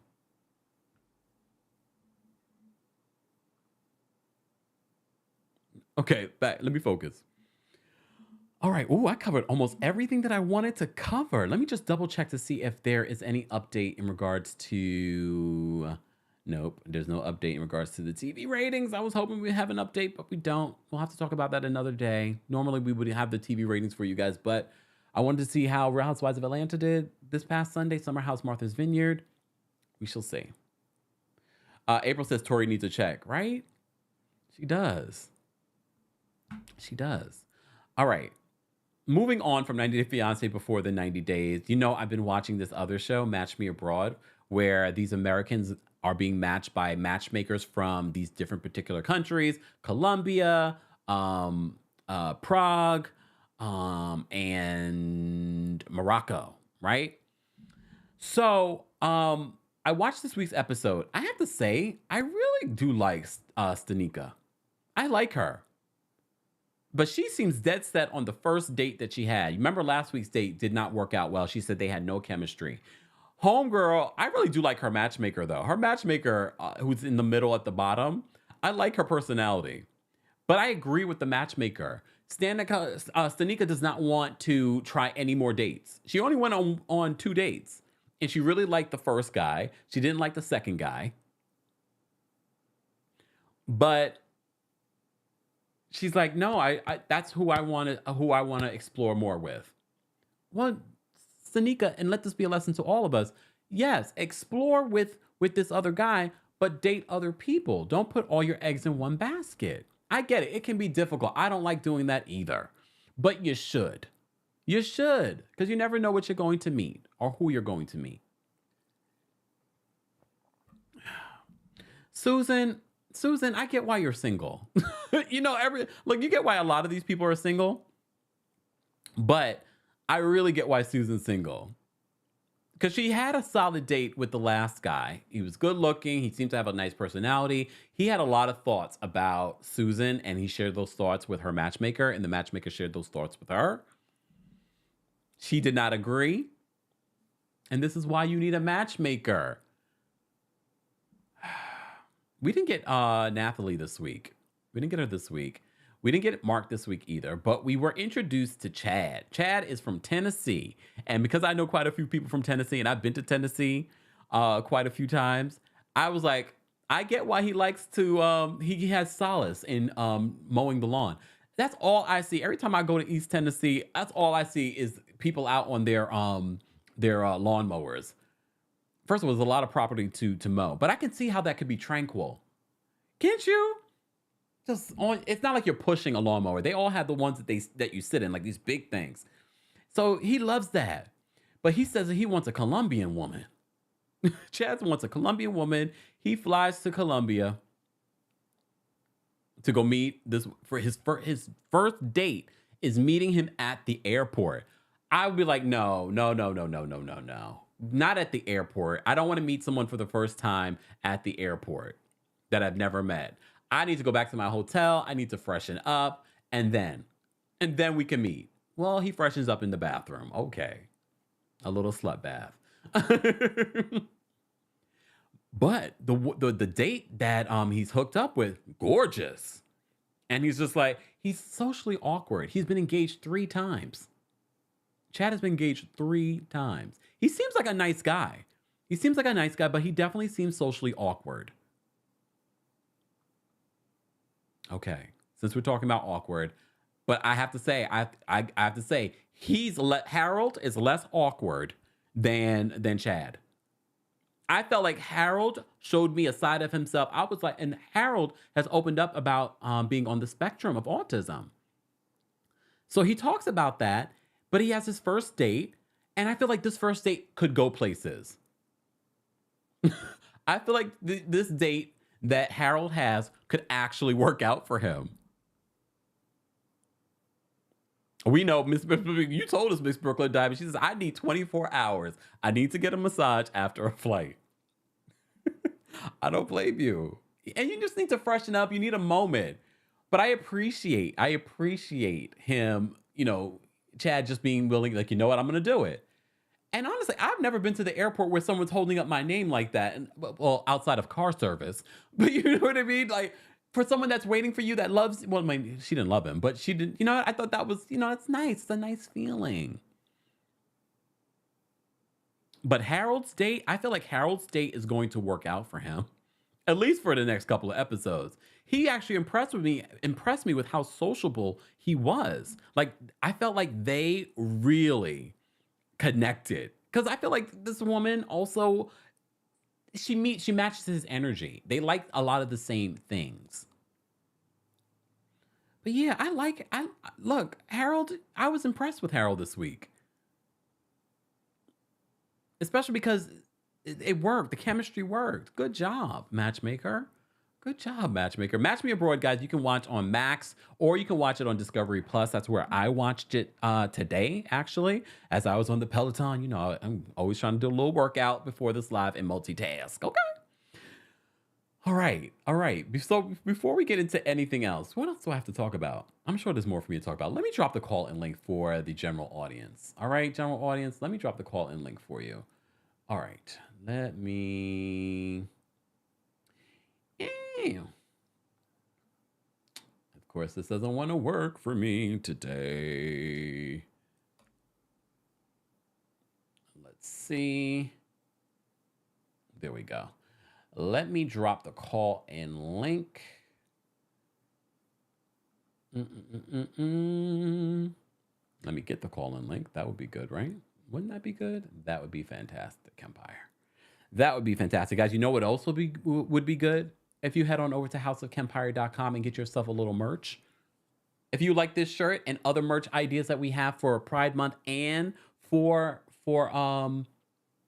Juneteenth, head on over to houseofkempire.com for all of those details. Hold on, let me just go here. Guys, we're almost at 280,000 subscribers. We're almost at 300,000 subscribers as well. Someone said that was a sewer. Well, Harold and that young lady went into like some sort of like sewer cleaning water situation. So I guess it is considered like a sewer. I mean, they liked it though. I'm not going to judge them. They like it. Is it my type of date? No, but they like it. They seem to have really good chemistry. I was very happy for them. Haley says the pride tote is super cute. Thank you, Haley. Guys, you can check out all of our stuff at thekempire.com and click the shop button or houseofkempire.com. Well, not directly.com. Houseofkempire.com directly. All right. Senior Royals, I dropped the call-in link for you. Royal Court members, I'm dropping the call-in link for you next. Team Kempire members, I'm dropping the call-in link next for you. And for those of you that were expecting us to talk about the Ultimatum Queer Love and you missed our recap on Friday, go check out that ultimate recap where we talk about all 10 episodes, including the reunion of the Ultimatum, which I enjoyed. I enjoyed it and I enjoyed recapping it. I did. So if you missed our recap of the Ultimatum Queer Love, be sure to check that out and our thoughts on that. Okay, I know there was more that I forgot to talk about. An update. Babyface. Babyface and Anita Baker. So an update from last week's story, because I don't recall us reporting on this particular part.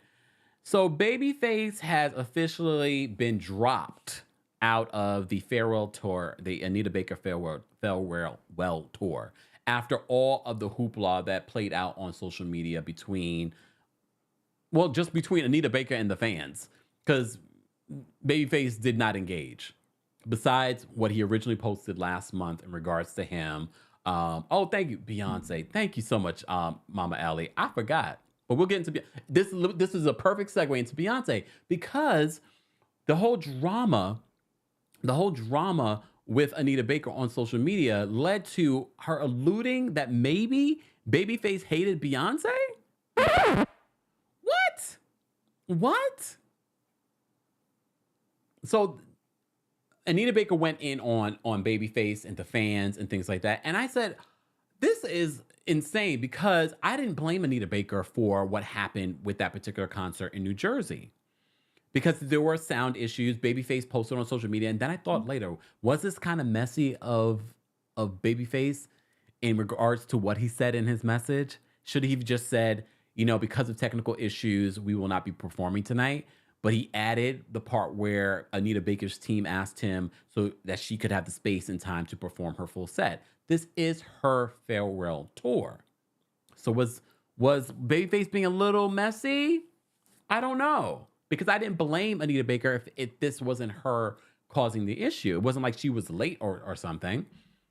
Well, because of all of the issues that were going on social media, Anita then announced that Babyface would no longer be a part of her farewell tour. I'm interested to know if the farewell tour, how well it will do. And it's not because people aren't fans of Anita Baker and they won't show up. I'm wondering if how this all played out, if it's turned Anita Baker fans against her. I'm asking. I don't know. I'm not going to the tour. Just saying. Temmie says, and Babyface is clever. Just kept quiet and let her fall on her sword with her Twitter fingers.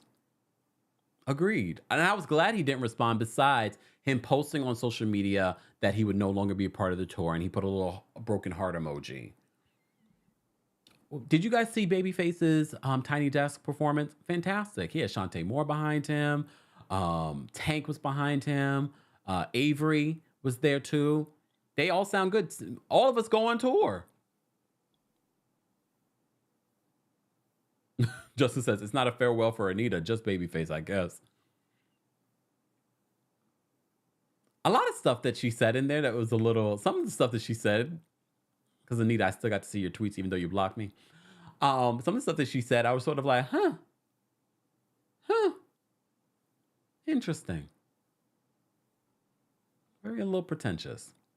Thank you guys for reminding me. We got 2 stories that we need to cover. We have 2 stories that we need to cover.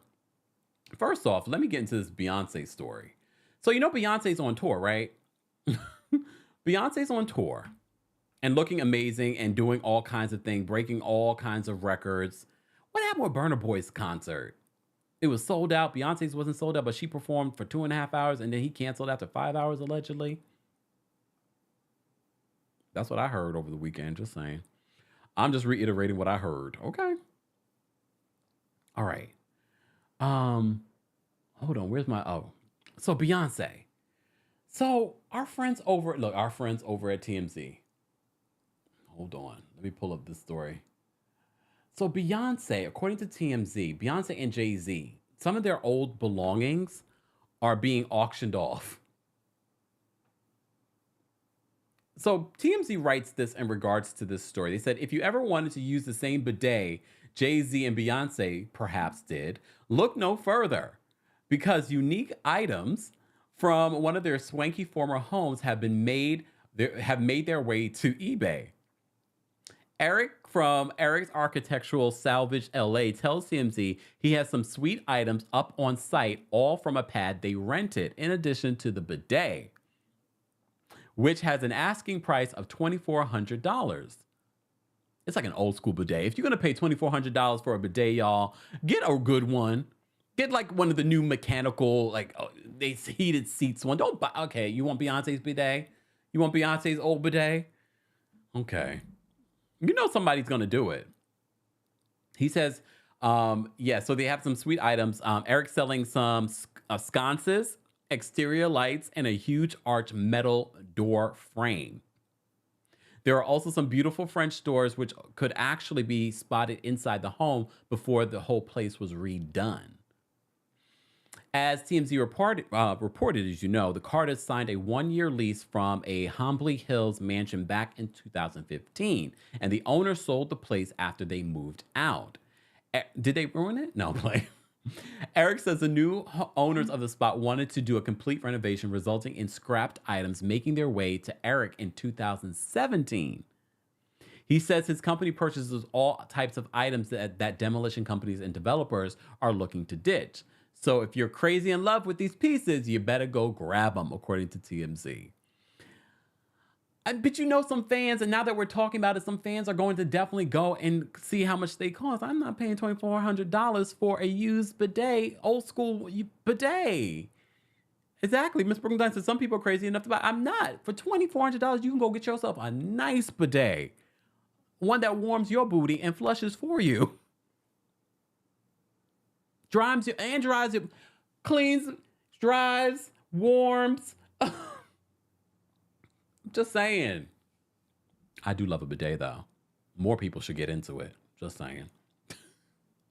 Just a sidebar. Okay. I don't know if you saw this story. Shout out to TikTok, y'all, because we went live yesterday. I dropped a story on TikTok yesterday talking about Bebe Rexha. You know, shout out to my Staten Island folk. Bebe Rexha's from Staten Island too. You know, y'all gonna keep sleeping on Bebe Rexha because some people are like, who's Bebe Rexha? Well, go look at her streams. She's up there with some of the girls that are your faves. Bebe Rexha, you know, she had like a bigger hit back in the day, but she has like a lot of big like dance stuff now. Well, anyways, Homegirl was performing here in New York on Sunday. And I'm not gonna even say a fan. A man in the audience threw his phone at her head, hitting her right in the head. I'm not gonna show you the pictures. Just because YouTube's funny with like when you show like cuts and stuff. She did post on her social media what happened afterwards and after she got 3 stitches to close the wound. Only to hear later that it was being reported that this man, of course, did it intentionally. I'll say allegedly. And he did it because, quote, he thought it would be funny. I hope jail is funny for you. Sidebar, I did see some video footage of him before the incident. Something's a little off. Something's a little off with him. But I mean, I guess something would have to be a little off that you're throwing things at people that are performing. But this is not the first time that we've heard or reported on people throwing things at artists as they perform.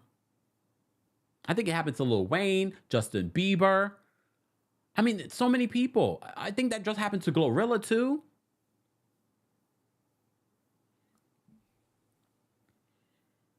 But may this be a lesson? Now he's facing charges, felony charges. As he should. Because let it hit here in the wrong spot. It could have been fatal. It could have caused damage to her eye. I'm sure even aside of the physical stuff, what probably nerve-wracking to her is to actually get back out there and to perform again. I feel for Bebe Rexha. But she said she went on her social media, she posted a photo of herself, and the caption said, "I'm good." But this guy,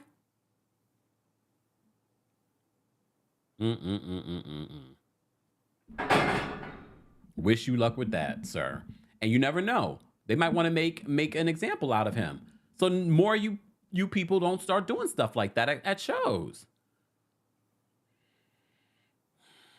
Art World says, you have to be off to pay for a front row concert ticket just to throw something at the artist. I hate wasting money. Here's the thing. Something can't be right for you to think that you could throw something at an artist and think you're going to get away with it. First of all, you're throwing your phone, which is identifying. Not brilliant at all. But you're throwing something, you're at a concert, and he's lucky that it wasn't worse or fatal, because then you'd be facing even more serious charges. I saw that story yesterday. Literally, I posted the story on TikTok. We were so busy yesterday recapping Real Housewives of Atlanta, then Summer House Martha's Vineyard. I went to my TikTok. That video blew up. I was like, oh, shoot.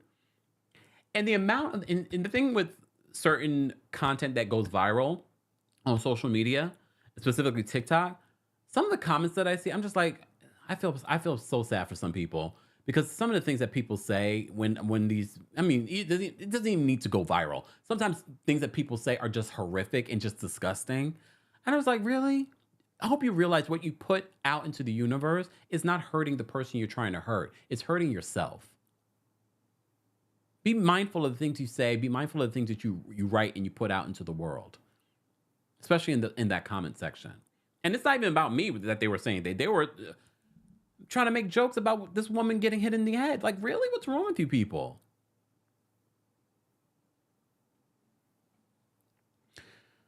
All right. We have a few people backstage. Live chat, we're almost at 900 likes. Let's get to 900 likes. I will drop the call-in link for you guys to weigh in on anything that we talked about. Only the things that we talked about. We were talking about Kandi and Kenya. Are they really friends? Wait, what was the poll? Let me see what the poll said. Hold on. Let me go see what the poll said. What did the poll say, y'all? Ooh, this is interesting. With almost over 1,800 votes, it's not so clear cut. Not like yesterday's polls.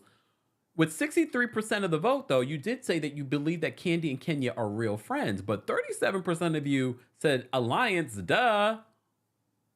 That's interesting. That's interesting. I mean, it's still a large gap, but I find it to be interesting. All right. I'm going to end the poll, though. I'm going to end the poll. So you guys can weigh in on that. You can weigh in on 90 Day Fiancé or any of the iterations that we were talking about. You can weigh in on the Russell Simmons situation. You can weigh in on, what else did we cover? We talked about Beyonce selling her bidet. Well, she's not. You can talk about the Bebe Rexha situation. Anything that we covered today, you can weigh in on. But of course, you have a time limit. Members, I'm going to bring you guys up first. And shout out to our members. We appreciate your monthly support. You help us when we talk about certain things that get us limited ads or no ad revenue on our videos. Thank you to our members for your monthly support. I saw that we reached a new goal of members here. We have hundreds and hundreds of members. Thank you. We appreciate that. All right. Let's take some callers. And again, if you're a member of the channel, did I drop it on? I think I did. I think I dropped it for all members. All right. Live chat, we hit 900 likes. So, I'm going to drop it for you guys too. Not drop it for you guys. Shimmy. All right. We dropped the caller link for the general audience. Let's take some quick callers and let's get out of here. Callers, everyone's getting 1 minute.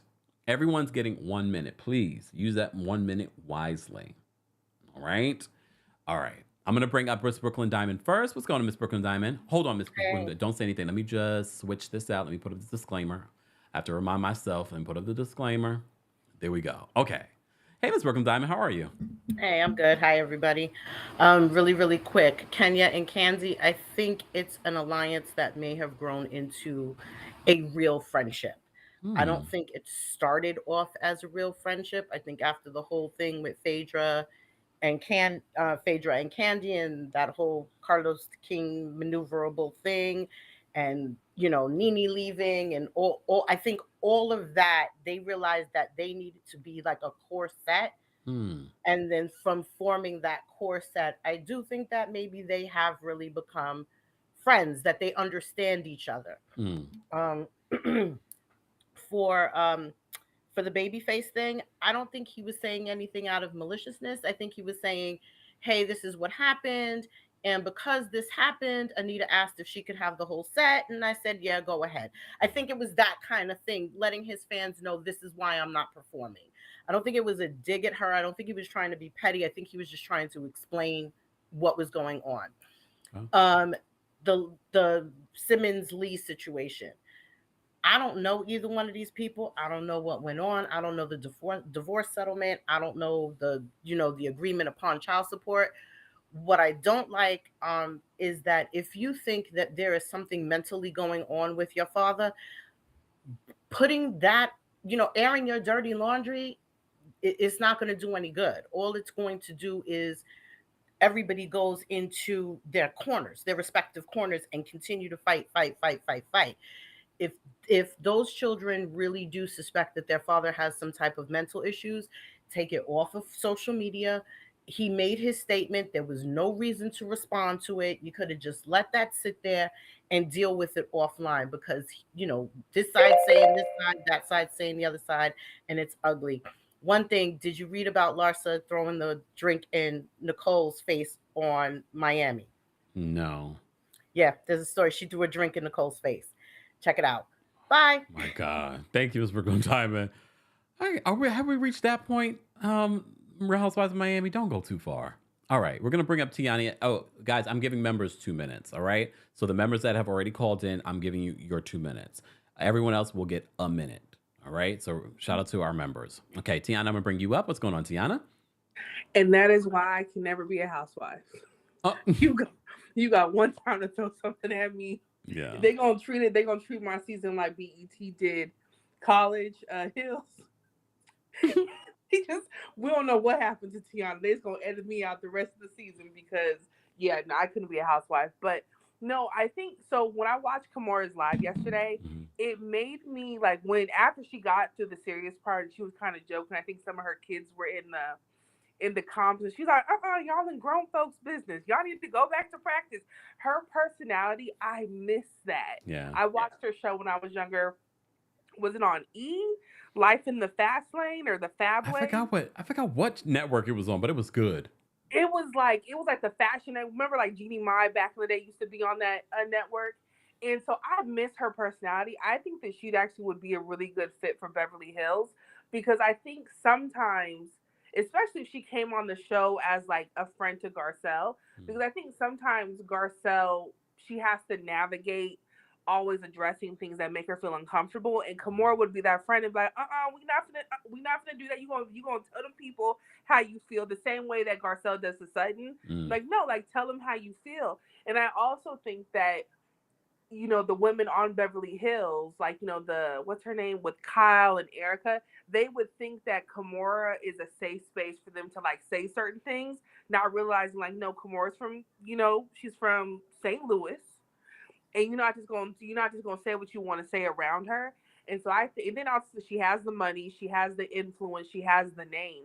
And so I think that she would be a really good fit, or just her own show on Bravo. I was thinking more so her own show, because at this point the season for Real Housewives of Beverly Hills is wrapped, and will we be interested? For her next season, maybe. Exactly. But I want to see her back on TV in some capacity, because she just has that personality that is like, when I heard her talking on the live, I was like, yep. That's what we need. Thank you, Tiana, for calling in. Thank you. Bye. Bye. I mean, I agree. There's something about, she's always been entertaining. She's always been a mess. Even if you remember the tea from behind the scenes back in the day, she was always a mess. Patrice says, Life in the Fab Lane was such a good show. It was. It really, really was. Okay, let me get to some more calls, because we have a long line backstage. So let me get through all these callers. Wendy, I'm going to bring you up next. What's going on, Wendy? Hi, Kempire. Can you hear me okay? Yes. Can you hear me? Okay. Yes, I'm going to be very quick about Kourtney Simmons and the video that you dropped. If you listen to her, she said that she did not go to her senior prom. So that means that she met Russell in her sophomore year, because she did not she went to her junior prom alone with her friends. She didn't have a date because she was dating them. So I don't know if Russell is identifying as them, but she didn't put it out there that they probably was dating or something like that. So that's all I wanted to say. Love you. Thank you for the content. Bye. Take care. Bye. Oh, wait, hold on, Miss Esquire. I'm going to bring you up in just a second. Let me just restart the timer. Hold on. What's going on, Miss Esquire? Hi, Kempire. How are you? I'm well. How are you? I'm doing very well. So, okay, I love Kimora. I was like raised on Life in the Fab Lane. Like, I remember watching the girls walk the catwalk with her. So it's very sad to see all of this. Yeah. But I also watched On the Record years ago, that documentary.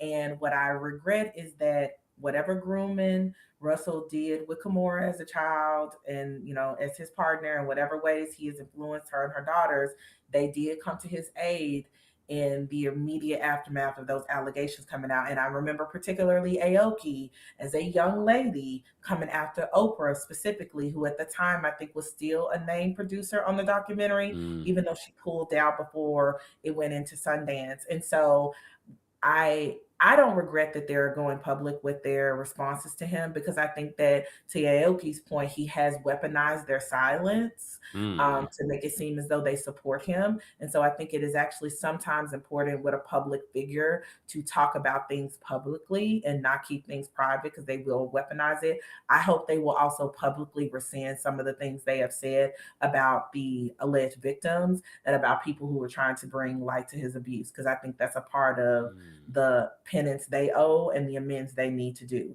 And again, I know Aoki and Ming are very young, they're young women, but I think it's good for them to learn to take accountability for the ways in which they wrongly maybe supported their father in the past. And I hope they'll find their way to doing that. I did say to myself when I saw Kimora on live, I need Andy and a camera, because Kimora is such great TV. I hate to say that in a moment of crisis, but she is just such great TV. She's so unintentionally funny. Yes. And she was even like when she was like, "We doing this on Juneteenth, y'all." Like, I love Kimora. I only otherwise wanted to come on here and say, child, did you see that Megan Good walked hand to hand into the courtroom with Jonathan Majors this morning? No, I did not. It's going very far. It's going, I mean, it's very much giving Moana. How far I don't know, but I want her to stop, because sis went from worse to bad, and this is not good for her. I want better for Megan than this. Oh, yeah, they walked hand in hand into court, and apparently they reported, I know I'm over, but apparently they reported that she was rubbing him, like church rubbing him, like he had the Holy Ghost or something while they in court. Sis, your last name is Good. This is very bad. Bynes Esquire. Nobody believes that relationship with Megan Good and Jonathan Majors. And now that she showed up to court with him, I know someone be like, she's supporting her man, Kempire. Stop being so hateful. No, she's supporting him in a way that's helping his career and damage control. And I wouldn't be surprised that the attorneys that Jonathan Majors has that have been messing up this case, in my opinion, are the ones like, who can we get? Who can we get? And it has to be a black woman, because you know what the community has been saying. All right, let me get to the callers. Let me get out of here. All right, callers, you're all going to get 1 minute to share your thoughts, because the brother has to get out of here. Oh wait, we have a senior royal in the back, so I have to bring a senior royal up first. All right, Alex. Thoughts? Hey, Kempire. I'm so sorry. Hold on, wait. Can you hear me? Do I need to? Okay, are my AirPods affecting it? Yeah, they're right. They could be better, but it's okay. All right, let me just. Well, okay, I'll just keep them on for the time being. All right, so this whole situation with Kourtney Lee Simmons, I don't understand why Bravo isn't reaching out to her frantic to get her on Beverly Hills, because that would be some great TV. That would be some amazing TV. Listen, with Kandi and Kenya, I believe they have a true friendship. Carlos, let's not talk about a show you used to produce that your shows are having worse ratings than their show is. Please keep it cute and mute. Cute and mute. I think, even though everybody was coming for Sanya, including Kandi, about what she said on his show, how does Sanya make sense? Sanya makes sense to me. I think Kandi needs to go. Kandi's not making any sense. I feel like, well, not making any sense, but she's very boring to me. Marlo needs to go because she's not making no sense. That's the one that's not making any sense. Sheree's not making no sense with her fake storylines. It's a mess over in Atlanta. It's a whole mess. I think that's all I have to say. I haven't called in so long. I was trying to call in yesterday. Oh yeah, Kimora. Okay, she's a Taurus. She's a Taurus with like an Aquarius moon or something, and then like her rising was Gemini or Pisces or something like that, but no fire, which was interesting to me. Yeah, but the air It is was all pretty. air and water. That makes sense too. Yeah. All right, Alex. Hope you feel better. Thank you. Take care. All right, I'll see y'all later. All right, bye. All right, let's get to some other callers. Oh wait. All right, Drewski. I'm gonna bring you up for a short and shady comment. What's going on, Drewski? Hey, I'm glad to be here. As far as Carlos goes, Carlos was also telling us that that Sheree and Martell were a real couple. So his grasp on reality might not be there, and he's very clearly projecting because he doesn't like Kandi because of everything that happened. That was his fault. So I don't know. Kandi is not. We have watched Kandi for a long time over the years, and I don't think she's boring. I think she's shown a lot about her life, and she doesn't have to do that. She's using this as businesses. Marlo is mad that she's not getting the same privileges, but Marlo hasn't been a housewife that long. You have to earn those things, I think. So I think it's clearly projecting. She's clearly trying to. She's trying to make fights happen last year, so she's trying to make them happen this year too. Very quickly with the Simmonses, I do hope people keep in the forefront that Kimora has known him since she was a teenager, and that was like, even with abuse victims, sometimes it takes you a long time to reconcile what happened to you, because it's kind of like you have to. It's not you project it, so because you don't want to think of what happened, you have to reprocess everything in your life that you had to rationalize with when you were with that person, when you're in communication with a person. Ask me how I know. But you have to. So it's an unlearning thing. I do hope that they talk more and everything publicly about what they said before. But I can believe that now that she's away from him for an extended period of time, she can look back on it and say, "Oh, this was really." Why was I 15, 16 years old with a 30-year-old man? And why did my parents not do anything about it? All right. Drewski, thank you so much for calling in. Thank you. Bye. I mean, she was the one who brought it up yesterday. And I thought it was interesting that she brought it up during her Instagram live in regards to meeting this man. She also dropped a little tea in regards to, like, she knows a lot. She's seen a lot that she has not mentioned. All right. Danny, I'm going to bring you up next. What's going on, Danny? Hey, Kempire. How are you? I wanted to comment on the Anita Baker situation. Anita Baker is my favorite singer of all time. Like, I love her voice, but I also firmly believe that this is why you shouldn't meet your heroes, right? Because, all the stuff that's happening, I don't believe everybody's lying on this woman.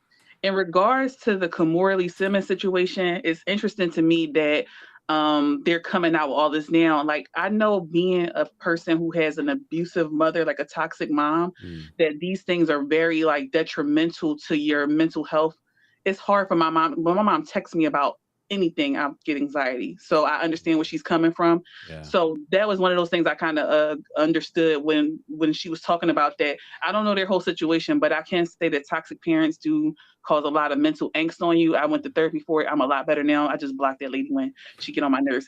Anyway, Kempire, I want to say this last thing, that you look so handsome when you were doing the Bell Collective recap. I was like, oh my God, I don't know what it is about this hat with these glasses and the beard and all this. I said, okay, Kempire, I'm not gay. But anyway, have a good day. You enjoy your day. You Bye-bye. too, Danny. Take care. So I don't look good today? No, I'm playing. All right. Let me bring up Miss Bernice next. We're going to try to get to everyone, guys. So please respect the time. Okay. Good. There we go. Miss Bernice, what's going on? Hey, Kempire. Hey. I just want to comment on the Anita Baker situation. What people don't realize is when they sign the contract, the open act have a certain amount of time. They was having technical difficulty for 2 hours, so those 2 hours ate up Babyface time. In order for Anita to go on at a certain time and get out of the venue by 11 o'clock, which they have to be by that contract, she had to go on at that time. She wasn't being a diva. She was just going by the contract. Come on, people. Let's not go with this narrative that she's difficult. I know she's been difficult in the past, but this is her farewell tour. This is her last tour, not Babyface. He's the opening act. I'm sorry. Okay. Ooh, now these youngins are getting on my nerves, and they're talking about Anita been singing since the 70s. Babyface came around in the late 70s, early 80s. Come on now, give her a props. Thank you, Miss Bernice. That's all. Take care. Bye. She made me laugh. Some people are just unintentionally funny, like we were talking about with Kimora. Miss Bernice is unintentionally funny sometimes. I felt like she was reading me. All right, let me bring up Tyler next. What's going on, Tyler? Hi, Kempire. Hey. I want to say this about Anita. I love her. But one thing I always say, she could be right, but I feel like my grandma always said, you get by further being liked than you do being qualified. And she's not well liked in the industry. So people will believe anything that's said about her. And that's just sad but true. As far as Carlos goes, Carlos forgets that when he was on the Housewives, a part of production, Kenya wasn't even believable. The show was overproduced. Yes, it was good, and the storylines and stuff like that, but he was forcing people to have storylines that just were not relatable. Yes, we were watching it because we all had cable and social media just started out. I mean, let's be real. He overproduced it. That's being for real. And I would love to see Kimora on Beverly Hills, but to be honest, I'm done with the whole get somebody famous and stick them on the show because they're going to be private because of social media. Bring somebody. We didn't know Nene, Kim, Sheree. I want to see an authentic rich girl who's never been, had these type of opportunities and see how her personality is with them. But that's all. Thank you so much for calling in, Tyler. You're welcome. Bye. You guys make me laugh. All right. We're going to bring up Daph next. What's going on, Daph? Hey there. How are you? I'm well. How are you? I am well, thank you. I'll be really quick. For Russell Simmons, one thing that I realized throughout the years is that he's an ageist. He's always dated young. Everyone you saw him connected to at the time he was connected to them, they were really young. And remember, he also dated Katie Ross from Potomac. Yes. They had a relationship. So, and it's also sad to see what's going on with him now. He is going on 65, so there is a chance that he could be going through dementia. We went through that with my dad, and with some people, there's just one thing where it's a trigger, and also with an aunt where it was a trigger and it was downhill from there with their health. So it could be either way. It's still very sad for the family. And quickly, I do think Kandi and Kenya have developed a friendship. How deep it is, I don't know. I don't care. That doesn't pay my bills, but they do. And Jay Z and Beyonce, that's a hard no. Okay, I would rather travel. Oh, I know that's right. Thank you, Daph, for Take calling care. in. Okay, bye. Bye. I know that's right. $2,400 for an old school bidet. That's a flight. And depending on where you're going and hotel. Just saying. Okay. We're gonna bring up Anuli next. What's going on, Anuli? Anuli? I can't hear you, Anuli. Drop out and call back in, Anuli. We'll try and get back to you. All right, we're gonna bring up Omar next. What's going on, Omar? Omar, you're muted. Oh, can you hear me? I can hear you now. Hey, alrighty. So I'm gonna be quick. As a primary care FNP, I echo exactly what you're saying. It's important for you to maintain your 3-month routine, 6-month routine, whatever your provider establishes with you. And then especially, I know right now being Pride Month, I encourage anybody who is in high-risk sexual activity to please be tested, know your status. And then just moving on to New York. I wish that the Legacy, if it wasn't going to have Bethany or Jill as part of the cast, then at least have Aviva and Heather, or maybe even Jules. I agree. Yep. That's it. Thank you. Happy Tuesday. You too. Thanks, Omar. I love that. Omar gave y'all some health knowledge, but I agree. Like, I don't really love the cast of people that they chose, to be honest. I don't get legacy from some of those folks. Some of them, yes, but some of them, no. All right. Last but definitely not least, unless Anuli calls in, we're going to bring up Janelle, who's also a member. So, Janelle, what's going on? Bonjour, kempire.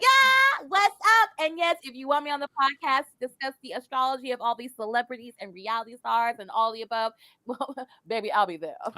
Thank you. Thank you. Yes. Okay, thoughts. Okay, my thoughts. First off, I put this in the chat, but I don't know if you saw it because I want to strictly talk about Russell Simmons because I want to get in and get out. Do you remember the hell that Amanda Seales went through when she talked about the comment that he made towards her during a business meeting, not a casual meeting, a business meeting in his offices? Do you remember that? Ooh, I need to go Google schmoogle that, but I cannot say all the words because yes, they include some some curse words. Yeah. But basically, he was asking her if they had ever had relations before. Yes. And I remember the hell she was, because I follow her on Instagram, and I know not everyone's a big fan of Amanda Seales. I personally like her. I like the brand that she represents, and also some of the things she says, and I was like, oh, girl, I can't disagree. So it's like I saw the comments, And that made the comments went so bad that she had to cut off the comments, and then she made her Instagram private. That's how ferocious people got were going into her. And so it's just like I feel like as the Black community, we kind of know how some of these dudes be, but it's just like sometimes like, how many times are we going to cape for them? How many times are we going to allow some of this like bad behavior? And it's like, yes, he did bring out a lot of artists that have cultivated culture and music and the Black community, but like, dude, like, it is not 1985 anymore. Like, you can't be acting like this out here. Like, you just can't. A lot of stuff that we overlooked 30 some odd years ago, we can't look over now. And so it's just like, it's really sad that this family drama is playing out online. Like, I absolutely hate it. Like, I follow Aoki on Instagram, and I'm watching her cry, and I'm like, why is she crying? And there's a lot of people in her comments going, "Ooh, poor little rich girl." But I was just like, as someone who has dealt with people who are aggressive, and it doesn't matter if or like, nobody wants to deal with that. And it's traumatizing. But I send them blessings and healing and prayers and all of that so they can get through this, because I wouldn't wish this on my worst enemy. But anyways, I've said all I had to say. You have a wonderful day. You too. And I hope you ate. Not Goodbye. yet, but I will. Thank you for calling in. Take care. You too. Bye. Hold on one second. Let me just make sure, because I see some of your comments. I might have to take care of this later, y'all. Hold on. Let me just see if I can. All right, I don't see it here, so I'll have to get back to you guys later about that. When I see stories pop up. All right, let's bring up Anuli. Anuli, what's going on? And I can't hear you, Anuli. I don't know what's going on. Sometimes that happens with these internet platforms. I don't know. Anuli, next time we'll bring you up. All right. Thank you to everyone that called in. Thank you to everyone that sent a super chat. Hold on, let me just make sure. Okay. We're almost at 1,000 likes. This is our Tuesday Takeover, where we cover a variety of hot topics and reality TV news. Thank you to all of our King's Guards being in the building, holding us down. Thank you to all of you respecting your conversation as we take on some of these topics that are a little complicated, especially with the YouTube community guidelines. So we appreciate you guys respecting that. Shout out to everyone in the chat. Let's continue this conversation in the comment section. Shout out to everyone watching on YouTube, Facebook, Twitch, Twitter, and TikTok from behind the scenes. I will see you all probably, Thursday for our next live show. And yes, I did see what you guys are saying in regards to the Monique Samuel situation. Let me go do my due diligence and research, but I'm not surprised because based off the social media stuff I saw between these two. So then there's that. All right, let's continue with some music and get out of here. Happy Tuesday, guys. Have a great rest of your day. Bye, y'all.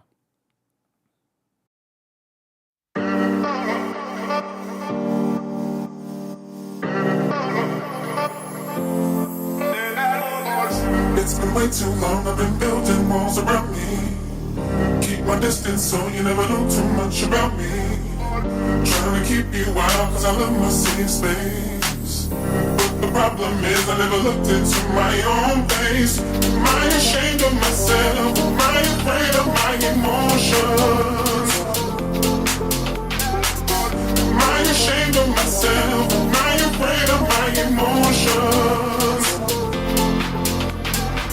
We let it go, will you hold it inside? It's hard to take the blame, I know it doesn't feel right.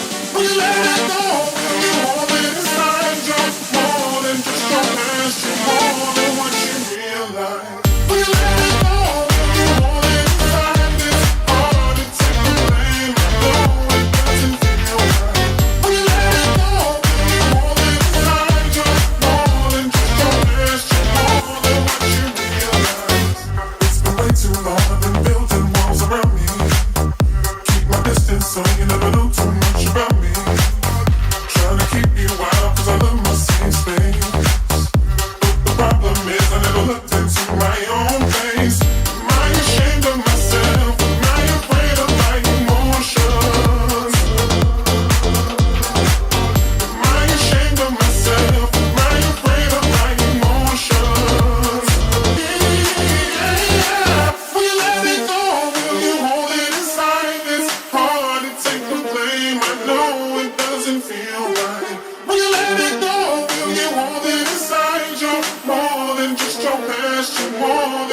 you realize when you let it go.